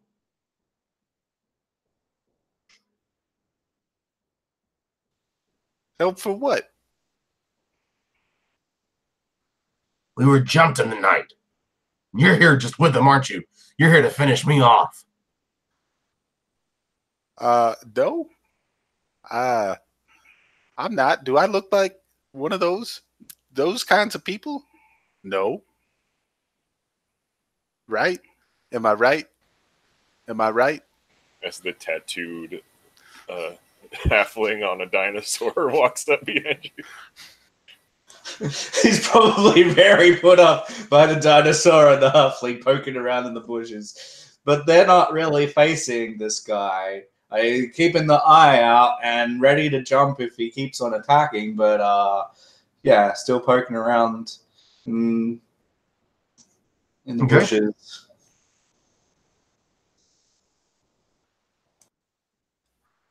Well, these guys, what they take from you? Because I'm not one of them. You got to believe me.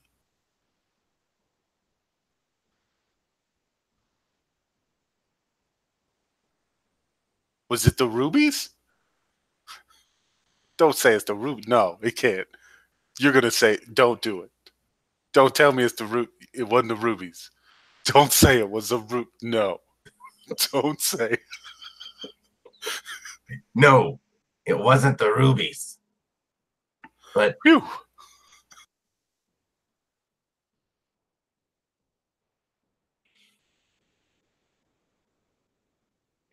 okay. And he keeps a hold of the crossbow in one hand, but he points it down, and he just goes, "You try anything funny, I'll shoot you again." Me? You think I'm a funny guy? You are the funny guy. That is hilarious. And he walks over to a little area that he set up for himself, and goes over to one of his bags and pulls it out, hands you the manifest. He goes, "So we stopped here, me and my brothers. Normally we like to stop on the road. I mean, heck, we don't need the light at night. It's safe for us. It's not like people are gonna know we're here. I mean, we're good. But those guys showed up out of nowhere. They killed the horses. Ain't afraid to admit it. We stayed here for a while and ate them. Meat is meat, you know. I don't judge." Yes, we don't either. A voice from the brush. G'day. Who are these guys you're talking about? These ones that killed the horses. Well, all I know is what Stooley told me. Stooley's my brother. Stooley said. Stooley says that he was supposed to be on watch. And Stooley said that they came running up out of nowhere. And well, they just vanished. no, well, we don't know. By the time that I got up, they knocked me back out, and Stooley was done. And when we woke up the next morning, they wrecked this place, and the horses were dead. And when was this? Say what? When was this? This was more than a week ago. My brothers haven't returned. You've been here a week. I can't carry this stuff with me. You hurt? I can help you out. I am literally and he's literally pointing to all of the mess that's around it. Yeah. Does it look like I can turn this cart back over on my own? Just ask a friend. We'll help you out. We can help you turn it over.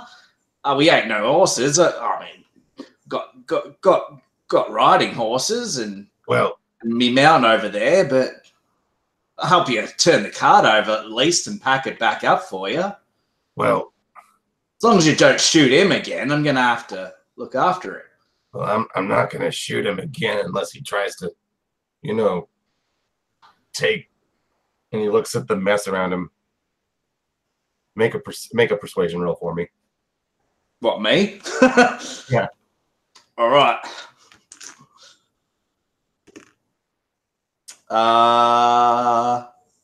Persuasion, 14 on the die. Okay. He goes. Throws his hands up in the air. Fine. Stooley and Tully will have to show up later. Maybe they'll figure out. We can leave them a note. I'd really appreciate any help. But I can't pay anything. Well, as long as he gets the rubies at the end of the day, I mean, and as long as, we get you back on your feet and you can deliver the rest of your goods, if you've been here a week, there'll be a number of people waiting for you, I assume.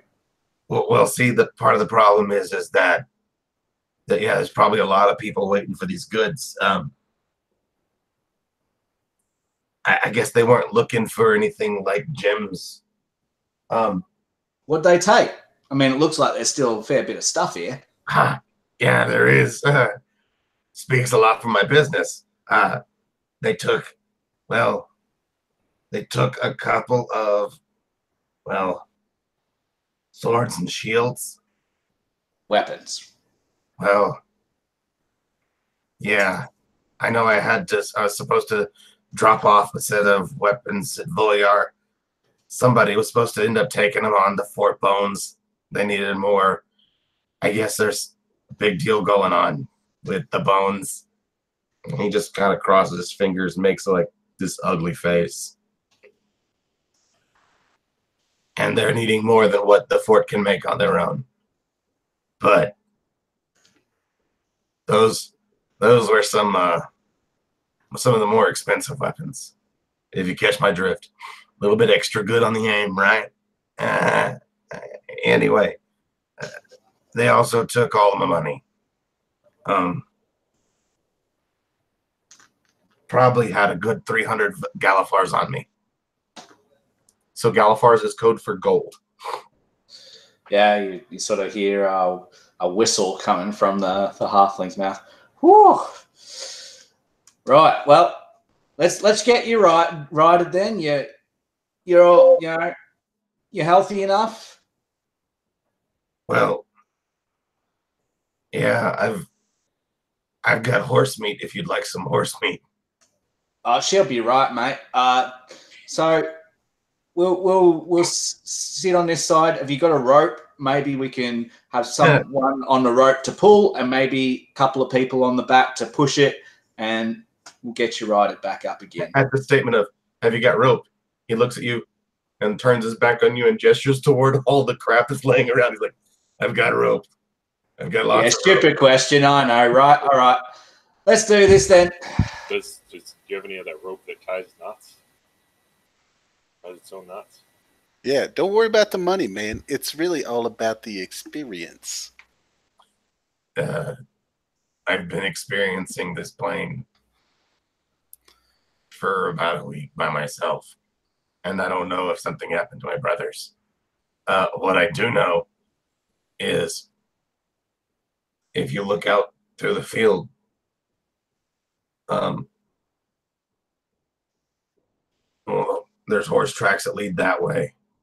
And he's pointing out of the away from this rest area, but he's pointing toward the northeast.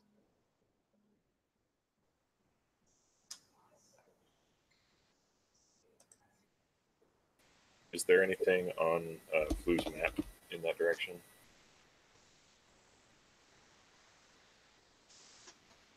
There is.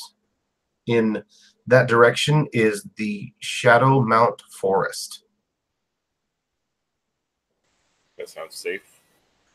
Yeah, I don't know about you, but sounds really spooky. Is this, you think that's where, that way? Well, that's where at least the hoof prints lead. Not really a whole lot of us would be okay not going to marked areas, and I don't know what the hell's out there anyway.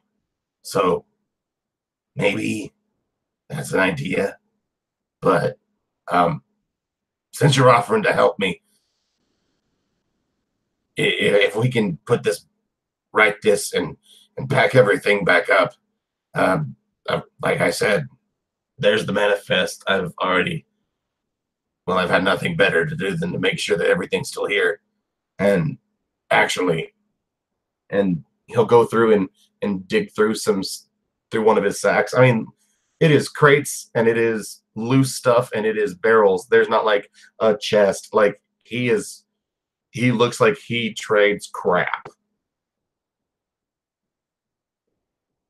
And he digs through a sack and pulls out just a little leather pouch this big that's tied off, and he opens it up and he pours it out, and it's actually 5 rubies. He goes, that set that he needs is actually 5. It's not 2. Matey. Put them back in the bag. We'll take them now. And he hands it to you and goes, do you want me to make you dinner while you guys take care of this? Man, you think this will be that quick? I like that. That's good. Yeah. Yeah, make some dinner. What do you think, guys? Sounds good. Where's that rope? We have Horse meat on the menu. Yikes. So you guys are able to right the cart. You're going to be able to clean up the area. You're going to be able to make sure that everything that's on the manifest is put together. And by the time that he's cooking everything for you guys, there is a fire. He still has the bed rolls that he used with his brothers.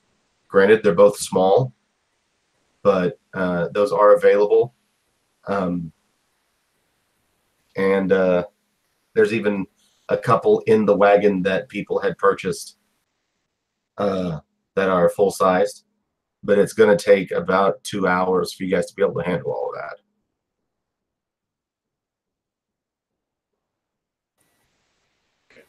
I think Dan at one point looks at Flu and says, I feel like we traveled halfway across the world to do chores for other people. Oh, this horse smells good, though. I think, are we just... Isn't it, like, real dark now? I mean, I guess I have my light, but... Yeah, but you do have your you do have the bonfire, which is like 40 and 40. Okay. I mean, Or the campfire, excuse me. I think that once we're done packing up best we can, Ben's just going to go over and grab dinner and start carving away on another head. Okay. Is this long enough to have taken a short rest? Not that 2 hours, but you can now. Okay. You gonna spend a hit die?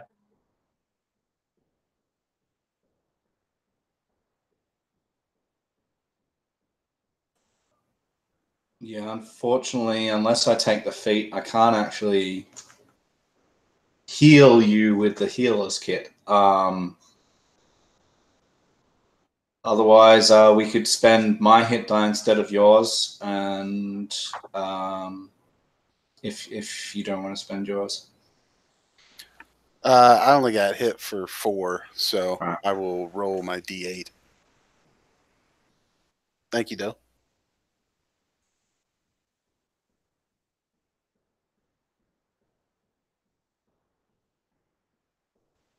But yeah, so that's what we're doing. Like you Matt, you actually took the I don't have the feat. Like I said, I can't actually restore hit points with a healer's kit unless I take a feat. right, but you got your healing touch. Right, but like that's what I said. I could do that, but he declined. So I have to use my own hit die for that. So. Oh, okay. I see what you mean. So basically, I take of my own life force and restore someone else. But you know, we'll if things go badly in fights, then we'll do that on the fly. Okay. So then, what's your guys' plan? Do you want to go ahead and stay here?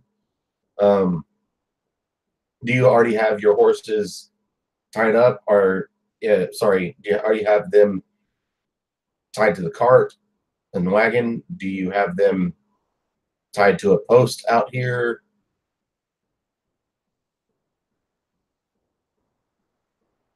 Where's Runt?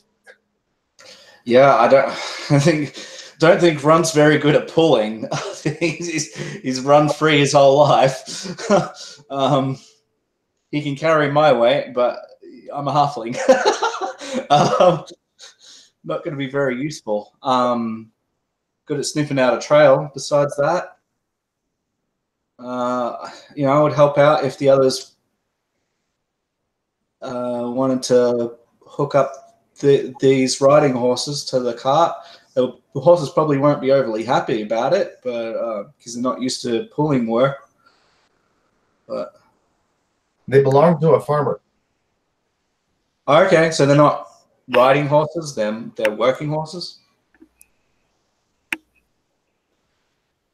They just belong to a farmer. So you can assume what you like.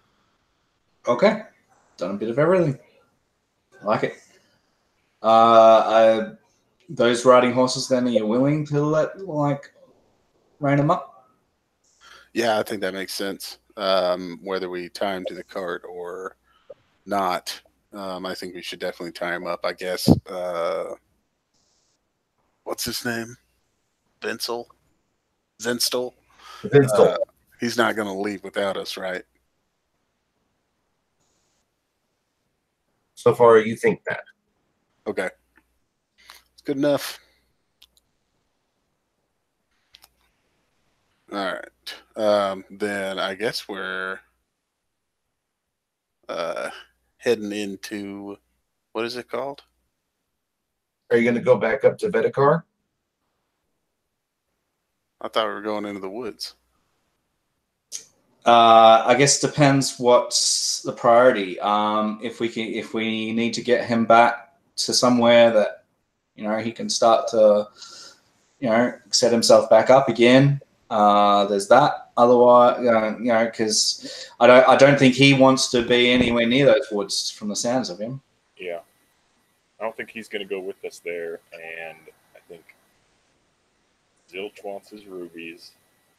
I think Zilch might pay us or give us some information about these woods. I don't know. It's a new part of the world to me. So okay, let's do this then. Quinn looks up. I don't know. The goblin's probably the same size as him, right? Approximately. Yeah. Looks over at this goblin, says, "Right. Well, you know your brothers. We've got these horses, but we can't just give them to you. We'll either come with you, or if you reckon, we'll go and look for your brothers. If we take you back to Vedikar and then go look for your brothers, they might be dead by then. What do you want to do? What's your priority?" Well, seeing as how I don't have any money now, and I really thought that my brothers would be here, I guess, would it be all right with you if we stayed the night here? Because of Tuli and Stuli, it'll give them one more time to show up. And if they don't show up, will you ride with me to Volyar? And I can give the goods for the cost, get some money, and maybe hire on some more people. And maybe leave a note for Stuli and Tuli, because this is a bad situation for our business. Well, right. I just think if they're in trouble, we might be able to help. What do you mean they might be in trouble? Well, you haven't heard from him in over a week.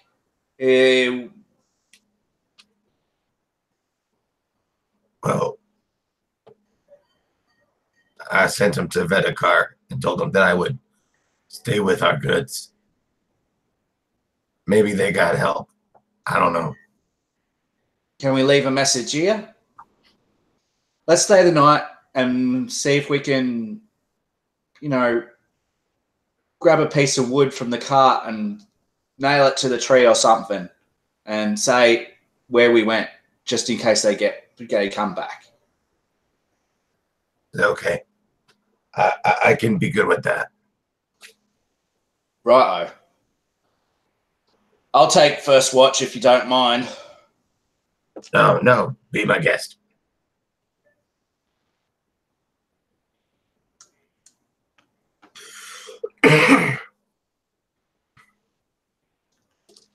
Who's got second watch? I'll go second. Cool. So since you need 6 hours, you're doing 3, 3, and 3. Sure. Cool. Then go ahead and for each of your watches, decide one thing to do and also make a perception roll for me. So we'll start with Quinn. All right. Well, we righted the cart and everything's all sorted. So I guess I'd be sharpening my hand axes, like wetting them, and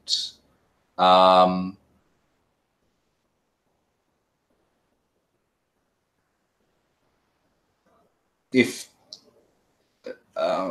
it's a good area for wood, I'd probably be stocking some wood for if we need to camp again down the track, and just in case there's no good woodland, probably just be gathering some branches and stuff and stashing them in the backpack. So go ahead and make that perception roll for me as well. Yeah, terrible. 10. Okay. So you have moved away from this campsite to try to start gathering up some of the wood, and in the process, you're kind of in the northwest area of this. The forest is a large forest, but you are so far from it right now, it's not even within sight of you. But in the distance, you hear a howling. You can make a survival check for me if you'd like. Yeah, absolutely. Check. Survivor or nature. Okay, or nature. I think survival's better.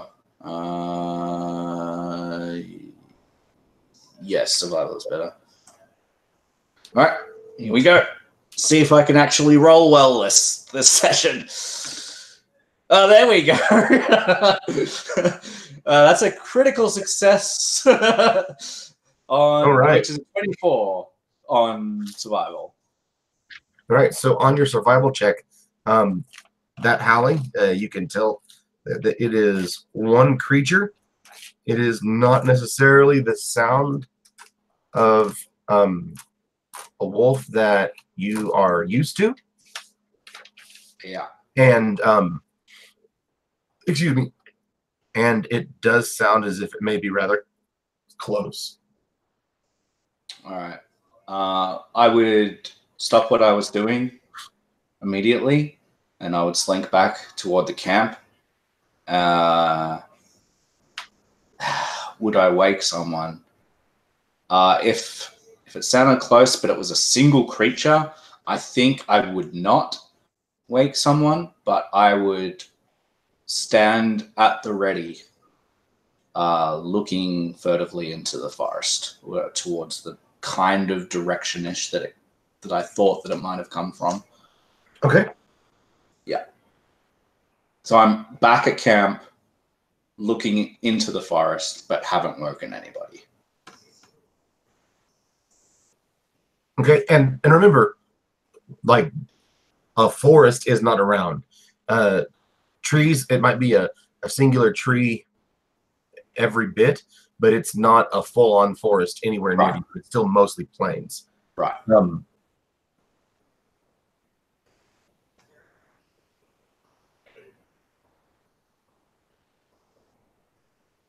Cool. From that, let's see, make a perception roll for me. Another perception roll. And you can even have advantage on this, since you are aware of its approach. 21. Okay. Through some of the taller grass, you can see it. You can see the grass spreading as something is moving through it and through the from over the grass. You can't see a head, but you can see a furry back. I raise my voice, say, "Oh, she's a beauty, all right. There's something out there to hunt." And I draw my hand axe. All right, and that's at the very edge of the light from the fire. So that's 40 feet from the fire. Okay. So the last 20 feet of that is going to be dim light. Yep. He is being loud, and so and since he's not doing anything like an attack, you can even take that as an action to try to wake you. So, gentlemen, you are awake and prone. Let me check one more thing. Okay, cool.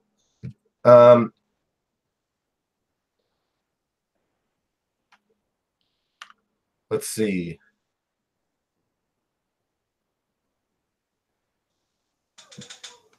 Let's go ahead and roll initiative.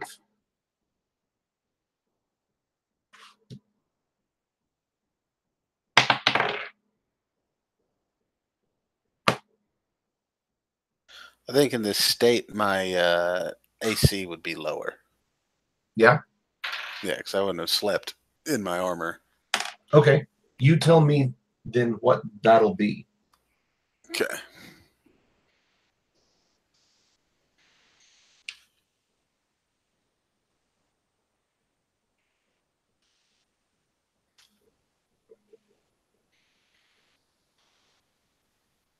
Nice.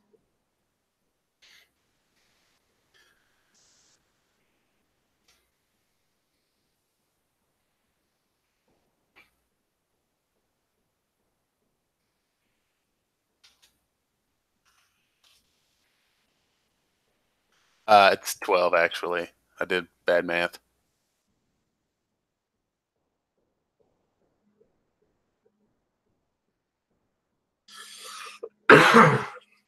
Okay, that's totally fine.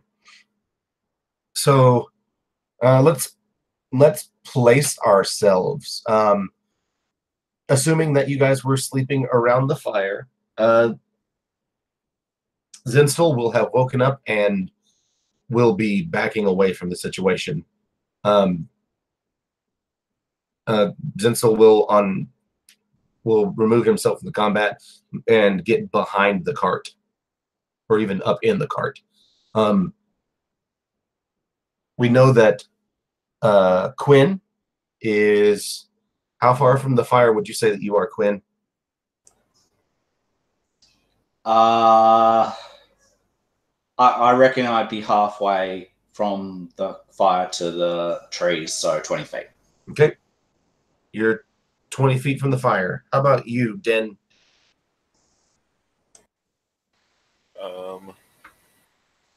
Probably a little bit away from the fire, but kind of on the cart side.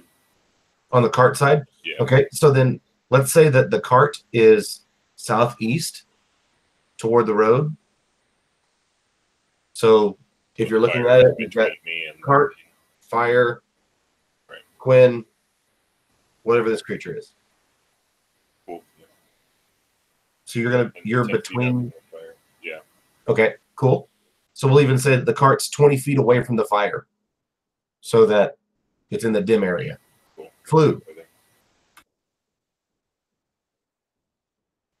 Flu is snuggled up real close to the fire. He's not trying to be cold. Real close to the fire. Give me a direction: north, south, southwest. West. Cool. All right. So then, first up,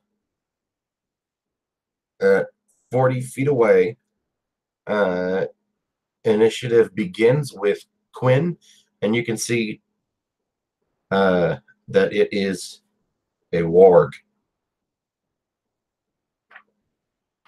Fantastic. And it's about 20 feet away from me.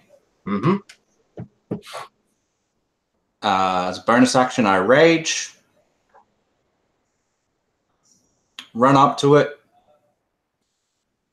I will. I don't have my shield equipped at this stage, so I'm 15. Okay. And I will interact with my other weapon to draw it, but I can't use it this turn because I've already used a bonus action, but it'll just be in my offhand. I will attack with my main hand weapon.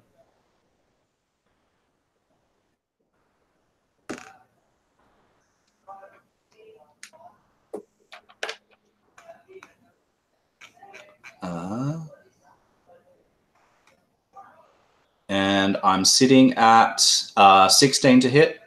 That'll hit.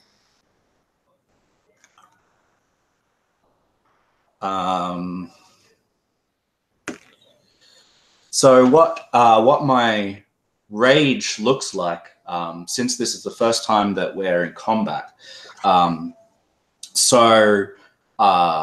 this visage sort of sweeps up out of the shadows and sort of hangs over and in between the halfling and all of his hair, and it sort of is almost over a shoulder, and it's like a insubstantial ghostly presence, and it sort of howls into his ear, and it sort of makes his hair kind of almost float in its unnatural breeze.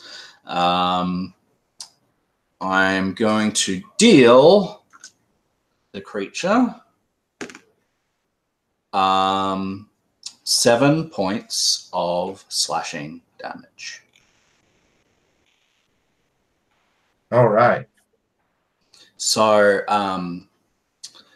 usually with a barbarian, you get a bonus to your damage for raging, but I am not using strength to attack. I'm using dexterity, so that does not apply in that case.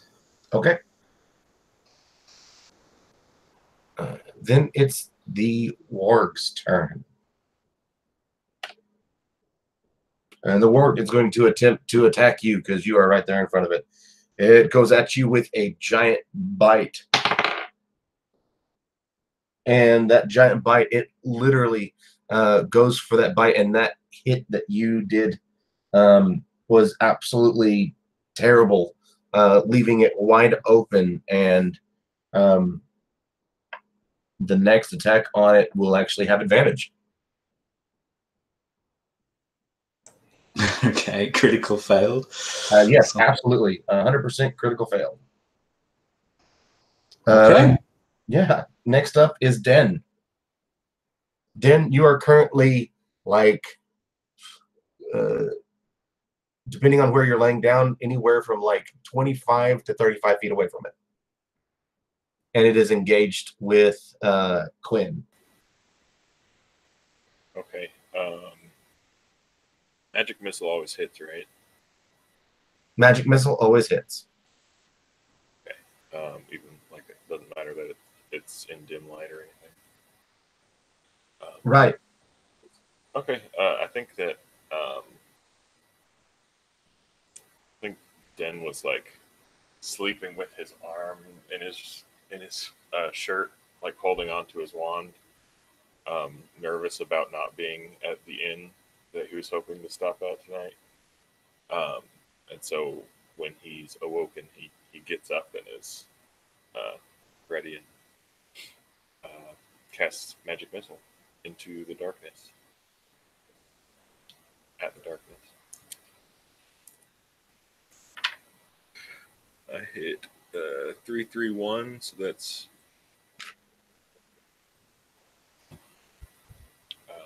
what, 10? 10 damage there. Yep.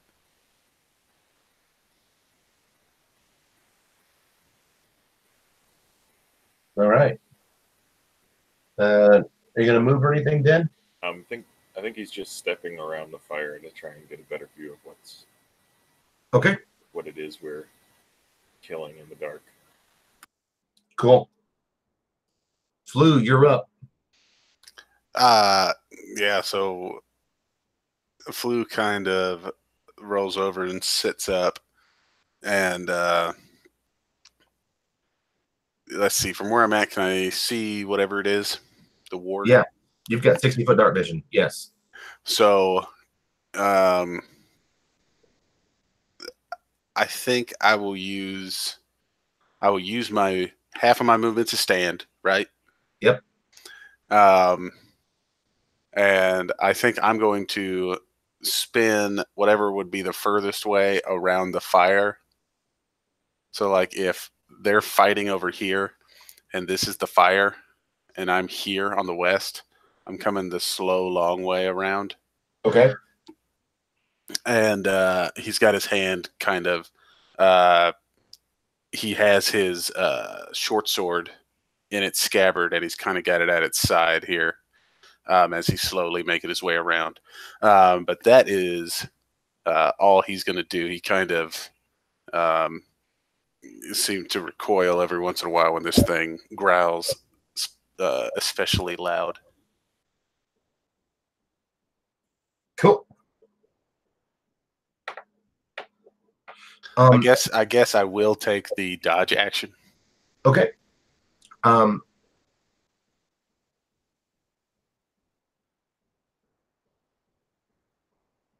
So, Den and Flu make perception rolls for me real quick. And Quinn make one at disadvantage.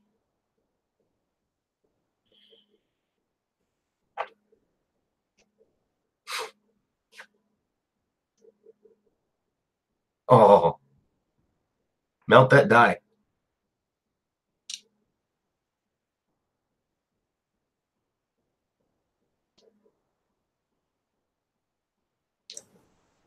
Sorry. What were you saying? Make a perception roll at disadvantage. Perception disadvantage. 13. Okay. The only one who catches this happening is the sound flying up from the same direction as the warg. There is a large swarm of bats flying in, tailing the warg, and that swarm is going to come down as well on top of Quinn.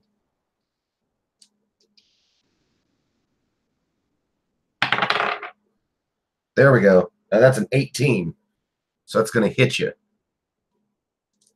It is. I have resistance to bludgeoning, piercing, slashing damage. Cool.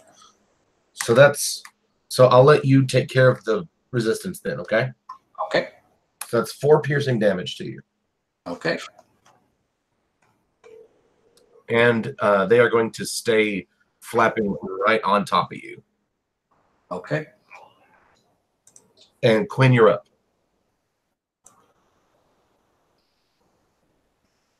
All right. So there's no enemies attacking anyone else but me at this stage. Correct. Perfect. All right. Swarm of bats. I'm guessing they're making it difficult for me to, like, did they impose disadvantage on me for any attacks or anything? Like, if I wanted to make attacks against the warg, or?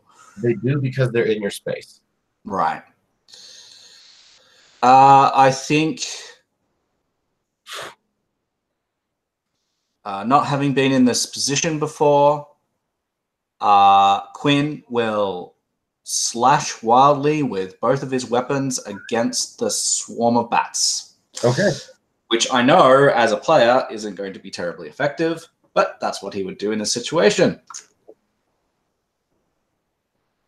So, the first attack being the main hand. For not natural 20 to hit. Yes. And that will be 6 points of slashing damage. Okay. The second attack being from the offhand will also hit, doing 4 points of slashing damage. And even though Matt already knows it, Quinn is learning it, that you feel like you are connecting, and it is not making as big of a dent as you were hoping. Excellent. Thank you. That is, and so I think in this situation, just as a skin, when these bats start swarming around and he's sort of, wildly slashing and not doing very much, the spirit will sort of rise up and will also start to spread and also fill the space, trying to be bigger than all of the bats that are flying around. So they'll sort of rise up and multiply to start to meet the bats. Is this spirit that you speak of visible to everybody else, or is it just visible to you? So it's just a skin of Quinn's powers. Can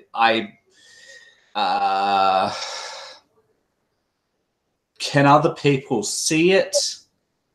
I think at this early stage, no.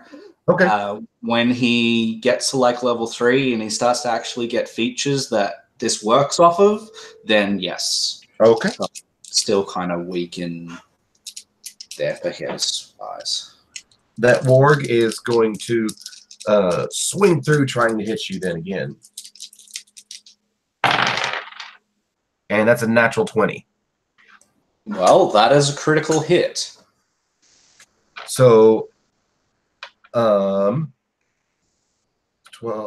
13, 14, 15, 16, 17, 18 piercing damage. 18 piercing damage. And a strength DC 13 check. A strength DC 13 check. I have advantage on this because I am raging. Yes, I passed that. All right. He bumps into you real hard while he's also trying to bite you and pull you to the ground, but you're able to pull yourself out from that bite so that he does not pull you to the ground. However, I am looking quite wounded, but I am not unconscious at this stage. Den.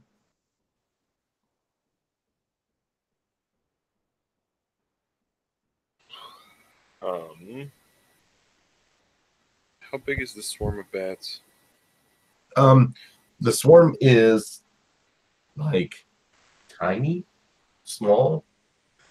But it does share space with a party member, right? Right. That's kind of what I'm getting at. It's a medium swarm of tiny beasts. Great. Love that.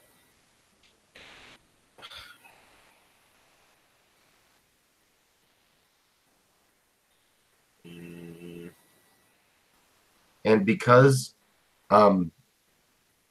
if you make because they're engaged in melee with a party member, same with the warg, you're going to have disadvantage on attack rolls if they're ranged.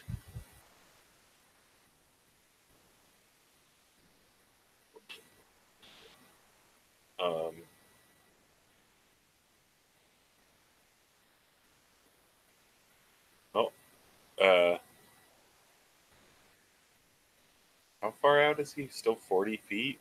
Yeah, he's 40 feet out there. Barbarian. I get party kill over here if I just run into the fight. I think Den's just gonna go for it. His new friend is under attack, so I think Den's gonna run towards that. I can't get there. And I'm sorry, it's not disadvantage. It's a -2 because he's treating him as cover. Oh, okay. Well, I will go ahead and advance and cast Firebolt. On the warg or on the I think swarm? on the bat swarm, the new fun friends that we made. I love the idea of you throwing a fireball at our halfling who's just fighting off bats. Well, you're just slinking around in the darkness, so you're gonna do something. He's like, I am right by the fire. The two other people here with me besides the barbarian are nowhere near the fight. So, yeah, I gonna hopefully not char his new buddy. And where's the dinosaur in all this? Actually, is your dinosaur fight? So I'm not, just to make it more convenient for Jim. My dinosaur is a mount. Oh, okay. I'm not So it's using not him as a Okay. combat thing. Okay, cool. Yeah, I'm gonna cast Firebolt at the bats. And what did you say? I just have a -2 to my roll. yes. And I roll Action plus point. Intelligence. Say what? I roll plus intelligence. Yes. Intelligence and proficiency.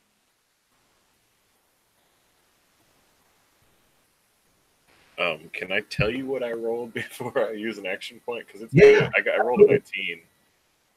So plus my intelligence is Yeah, it should be plus like 5 right now. You have an int of +3 and your proficiency is +2. right. So yeah, you'll hit. Okay, cool. So I deal. What is that? D10. Where do I put that? 1d10 fire. A 9. Fire damage. Nice. That fire hits those bats, and right in the middle of that, Quinn, you hear shrieks of creatures that are terrible. In fact, being up close in that burst, you see that fire has hurt them more than what you can. But with as far away as you are, and with as dark as it is, Den, you are you're not able to see the effect. You're absolutely able to see that you hit. Yes, Yeah, fire just works. see it go. But But up don't know close if and I hit personal, him. Quinn is like, this is good. And you can also move if you'd like to move. Yeah, sorry. I was trying to say I did advance towards them before I did that. Okay. But just close enough that I can get there with my dagger if I need to in the next round. Okay, Flu, you're up then. How far away is Flu Uh, from the warg? The warg is 40 feet from the fire. And since I'm by the fire, does that mean it's 35 feet away from me? Yes. That's convenient. I have 35 feet of movement. It's excellent. This is literally the only reason he moved. He can move 35 feet. Yeah. So Flu's standing there, and something weird is happening. His face is just kind of locked, and his eyes are wide open. And they are just like looking all around, and Flu's body is just motionless, and they're just looking in all directions. And finally, he's closed his eyes, and when he opens them, a little smoke kind of poofs out from it, and smoke also begins billowing out from the sheath as he unsheathes this short sword and runs over to the warg. Mechanically, I have placed my curse on him, my Hexblade's curse. Okay. And when I get there, I'm going to try and hit him. Let's see. This is the one. Ooh, that's a crit. Ooh. That's excellent. The curse. Cool. All right. So I've got this sweet weapon. You know, I'm a Hexblade. I'm great. As a reminder, the way that we do crits is instead of rolling damage twice, the first roll is just treated as max, then roll, and then add your bonus. Yeah, so I will have 8 because it's a D8 plus my roll here. Plus 10. Cool. So 18. What's your curse damage? So I don't actually see anything on that. Okay. Let me. Anybody get an answer on that real quick? This is my first time. Don't think that there is. I don't think there is either. I think it gives me I crit on a 19 and 20, and if I kill it, I gain You get- 10 hit points. Yeah. Oh, okay. Well, cool then. But yeah,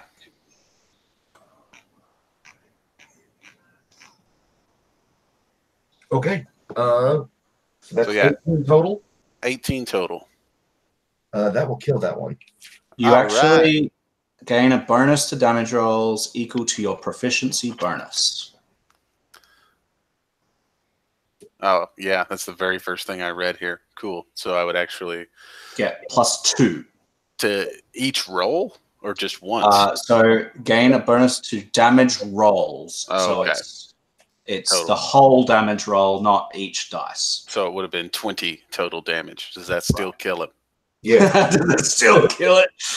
Cool. So if the cursed target dies, I regain hit points equal to my warlock level plus charisma modifier. I am not hurt, so I guess that doesn't matter. But for effect, as he brings this sword down, he sort of hamstrings it and then runs it through the neck as it sort of reacts to this damage. And when he does and he pulls the blade back out, the part of the corpse where the blade was stuck in, you can actually see it kind of smoking the same smoke as his short sword. Okay. That warg is dead.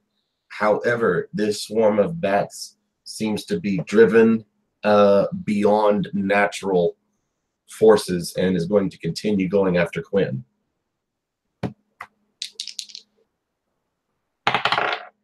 That's a 2 on the dice. Them bats is like, oh, that fire! Oh God! Oh God! Oh. And are gonna do real crappy, but they are gonna stay right there on top of you. Quinn, it is your turn. Okay.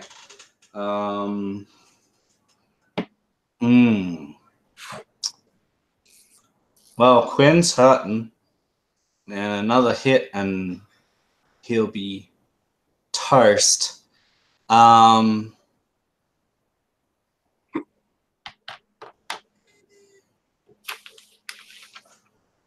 So, sorry, my phone's ringing. Gotta just load it.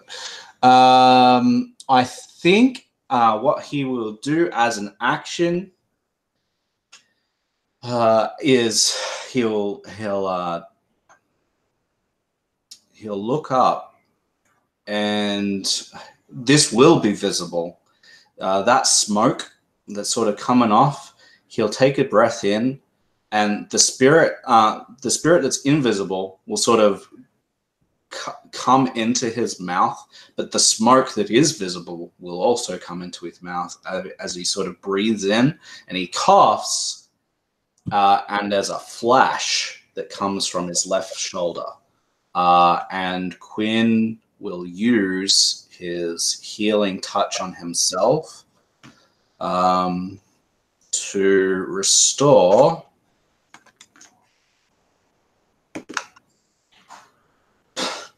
terrible roll 4 hit points to himself, which basically is my hit die that I would get at a short rest, but I can use it at any time, but it's used now. So I don't get that later for a hit die. So I have to roll when I have a long rest to sort of get it back. Yeah, 4 hit points I heal. Now, because that's an action, I can't attack. If I do not get attacked by my next round, then my rage will fade.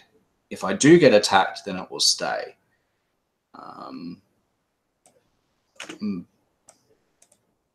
Still looking wounded, but there's a sigh of relief after the cough. Not sure what that means, but some of the wounds the warg did that big massive hit. So there's big bite marks, on his chest and that, and suddenly they seem to be less deep than they just were a moment ago. Not fully gone, still bleeding, but less deep. And that is my turn. Cool. The warg is dead. Den, you're up.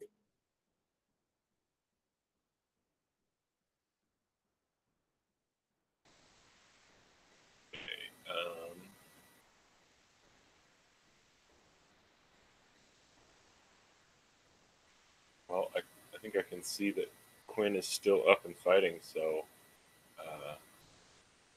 I think that Jen is going to feel confident and throw another firebolt here.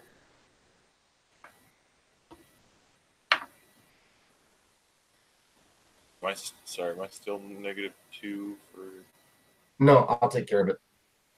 Okay, so I got 18.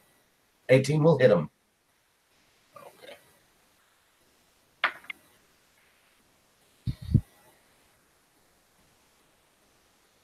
I don't add any damage to Correct. Just Just your die that's roll. three fire damage. All right. But that fire is looking like it is effective. You want to move? Yeah, I think Den's going to step forward some more, and he's kind of feeling himself. Like as he throws the first one, and then he's like throwing the other one, kind of twirling around, like making a show of it. Move Perfect. probably within about 10 feet of the bats and Quinn. Okay. Blue, you're up. Yeah, so the fluke's standing right next to this thing of bats. Is that right?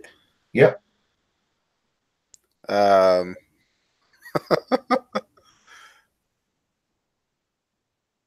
Yeah.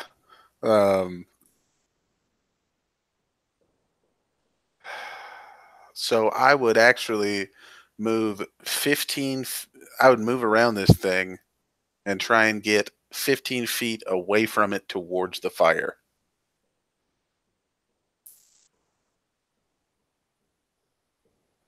So you're just moving away. If I can move back towards the fire, yeah, that'd be great. Okay, you can. Cool. Flew, as he's kind of walking back to this space, he's kind of gauging it and stuff like that. And he puts his feet together, looks down, and as he does, he switches hands from his sword. And he reaches to this amulet that's around his neck. Not really an amulet, it's just sort of a crystal or some sort of stone that's wrapped in a necklace, but he kind of holds on to it.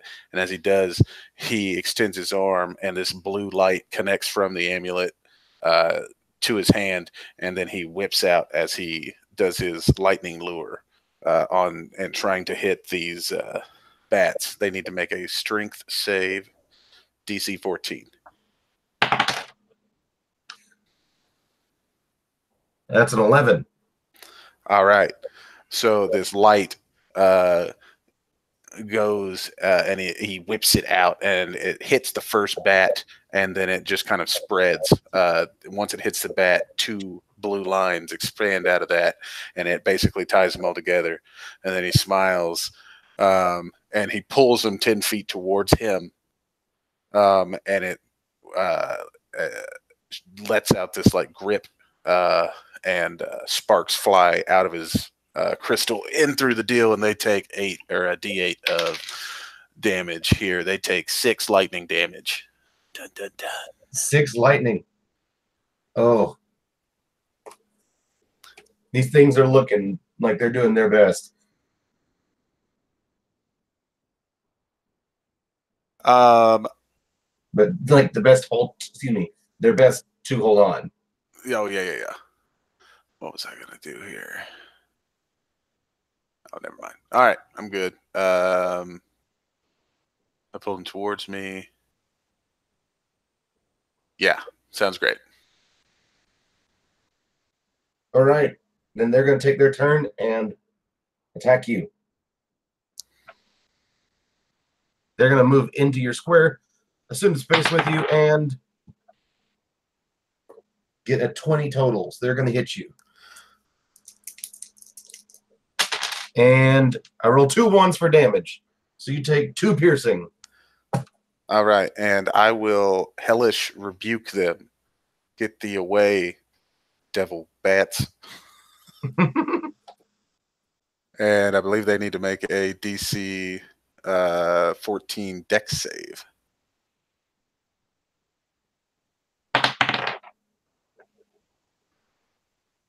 14? 14, what did I say? I think it's I 14. thought it would be 13. 13 is normally the one. What is it? Yeah, Should be 13. I think. it's normally 8 plus 5 at first level if you build yourself up. Okay. Maybe I got it wrong. Would you like to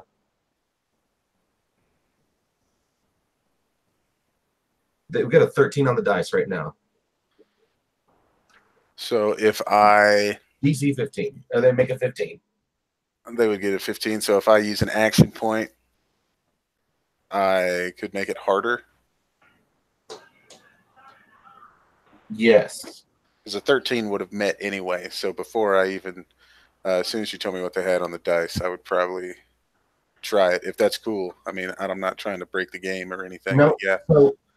So Hellish Rebuke, it's like you explode at them, and you watch as the bats are like starting to shrug it off.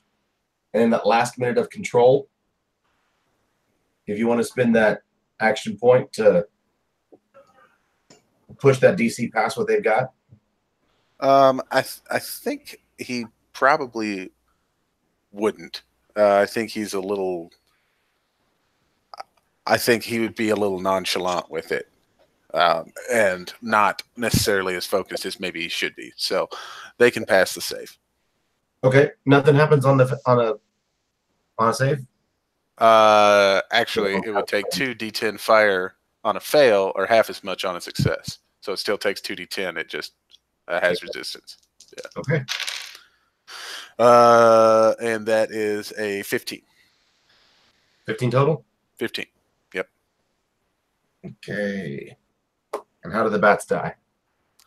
In a fiery heap. I pull them towards me, make them fight me, set them on fire. But yeah, I think that's sort of almost like a move. He whipped him over to him, and as soon as it happened, he took the hit. But this was sort of part of his plan. He turns around and he looks right at Den, and flying up out of his pocket is his mage hand holding the cheese, and he takes a bite out of it and winks at him.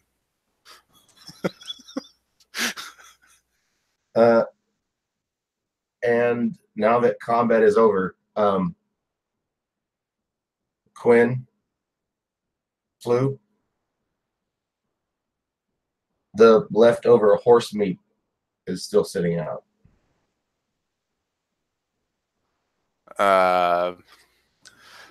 So we got to do something about your horse meat. To be honest, I didn't think I'd ever have to say it, but there it was. I said it. We got to do something about your horse meat. Well, I got an idea. We could just eat it. It's ridiculous. Anybody got proficiency with land vehicles, carts? Nope. Sure, this goblin does. That's true. It's his cart. That's a tool, isn't it? Is land vehicles a tool or something? It would be a proficiency, yeah. Yeah. All right. Well then, the rest of your night is going to be uneventful. Except now there's a bunch of dead bats and a dead warg over there. To go along with the I horse bet you there's only a bunch of dead bats or a dead warg, because I'm guessing that sharp claw or whatever will eat some of it. It's going to be the bats because they look like mice. Yeah. Most. And they'll probably have a share of that horse meat too. Yeah, I mean, we cooked the bats for him too, so. Tasty. That's awesome. So you don't that morning, Stooley and Tooley do not show up, and Zinstel. Well, thank you. You guys have been incredible. You want to ride with me back to the line?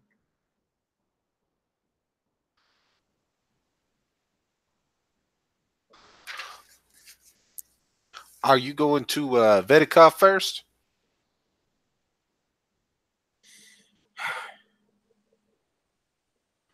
No.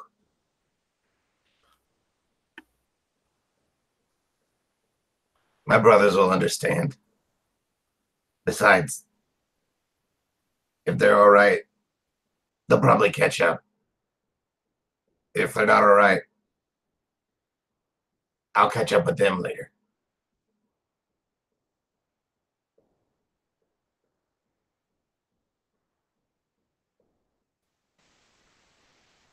Yeah, yo. Yep.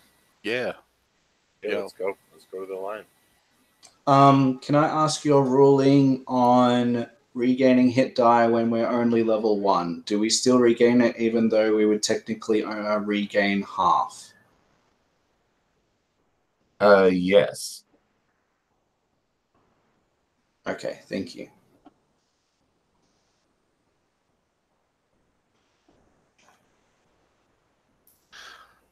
So the only thing that I think I would still do here would be just to get on my little map.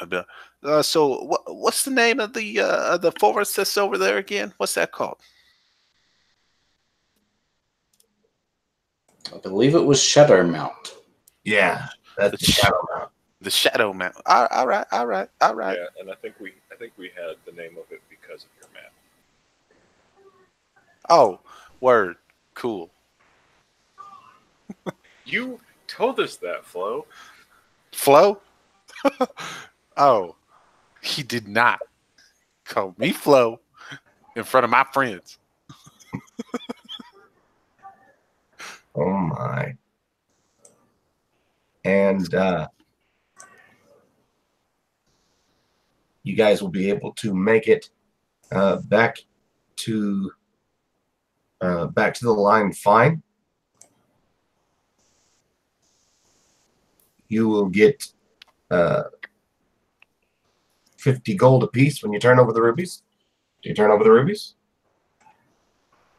Yes. Okay. You get 50 gold apiece. You get you're fully rested. You get another chunk of cheese the size of your fist. Plus And- one cheese. And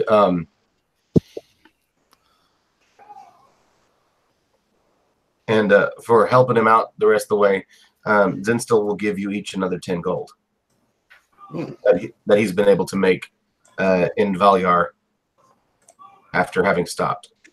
That's very generous. Nice. Yeah, must make a lot of money.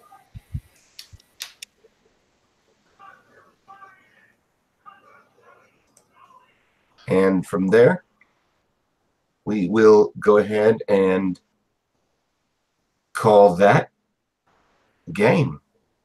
Awesome. Cool. Cool. One job down, Finders of Things. Doing real well. You 60 gold richer. We're the vacant lot, not. The vacant lot. Everybody just doesn't have everything going on inside. But you do, if there's anything that you need to buy, bounce it off of me outside of game. You are friends and working for the biggest seller in the area. He If anybody will can find it, it's him. say what? If anybody can find it, it's either Zilch or this guy, Zinstill. Zilch is the one who's going to be able to find most of what you need at any point. Zinstill is just a guy who transports those goods from wherever Zilch finds it to Zilch. And that is for two of you, your first week of work. For one of you, you've just finished your first month. Yeah. Nice. The part that's felt like a good job. Yep. Next game. Each of you decide what you're going to need. We'll start off the game. What I'm going to ask you is what is another less deadly job you have been sent on as time passes. If there's something that you want to do to try to make some side cash, you'll have that opportunity. You gain 50 XP from combat apiece.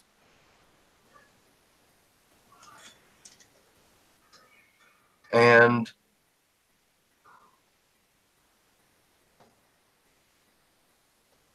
why the heck not?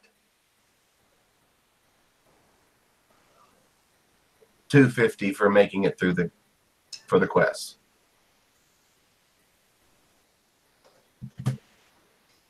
Awesome. That'll get us to level 2. That will get you to level 2. Max HP for this level as well.